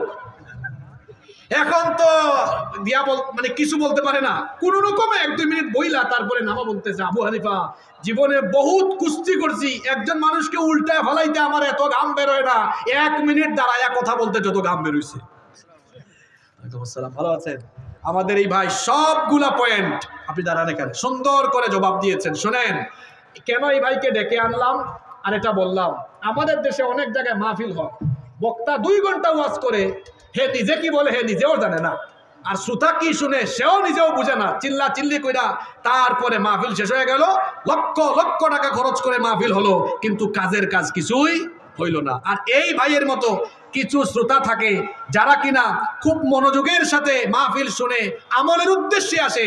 কিছু কিছু লোক আসছিল, দেখি হুজুরটার চেহারা কেমন, এখন বাড়ি গিয়া বলতেছে, আরে বাপরে বাপ আসছে হুজুর, চেহারা এমন। কেউ আসছে হুজুরের গাড়ি দেখার জন্য, কেউ কণ্ঠ শোনার জন্য, আর কেউ বা আসছে আমার এই ভাইয়ের মতো ইলিম অর্জন করে জীবন পরিবর্তনের উদ্দেশ্যে। এই রকম করে ওয়াজে আসবেন, মাহফিলে, তাফসীর মাহফিলে আসবেন। আল্লাহ আমার ভাইয়ের জন্য, আল্লাহ আমার ভাইকে নেক হায়াত দান করুন। এই দেখেন এখনো কাঁপতেছে, মনে হচ্ছে যেন ওই যে কি মেশিন আছে না, ট্রেডমিলে কাঁপতেছে। কাঁপিয়েন না। আল্লাহ আমার ভাইয়ের ইলিমে আমলে বারাকা দেখ। আমার তরফ থেকে ছোট্ট হাদিয়া দিলাম, আর আপনারাও প্রস্তুতি নিয়েন, আগামী দিনে আপনারাও জবাব এভাবে হাদিয়া পাইতে পারেন, পুরস্কার পাইতে পারেন। দেলাওয়ার হোসেন ভাই, মাশাআল্লাহ, খুব সুন্দর নাম। আল্লাহ আমার ভাইকে কবুল করেন, বলেন আমিন। মাহফিল কমিটির কোনো বক্তব্য থাকলে আমরা শুনবো, না থাকলে আমরা অনুমতি পেয়েছি। আল্লাহুম্মা আমিন। আলহামদুলিল্লাহি রাব্বিল আলামিন, والصلاة والسلام على أشرف الأنبياء والمرسلين. ربنا ظلمنا أنفسنا وإن لم تغفر لنا وترحمنا لنكونن من الخاسرين.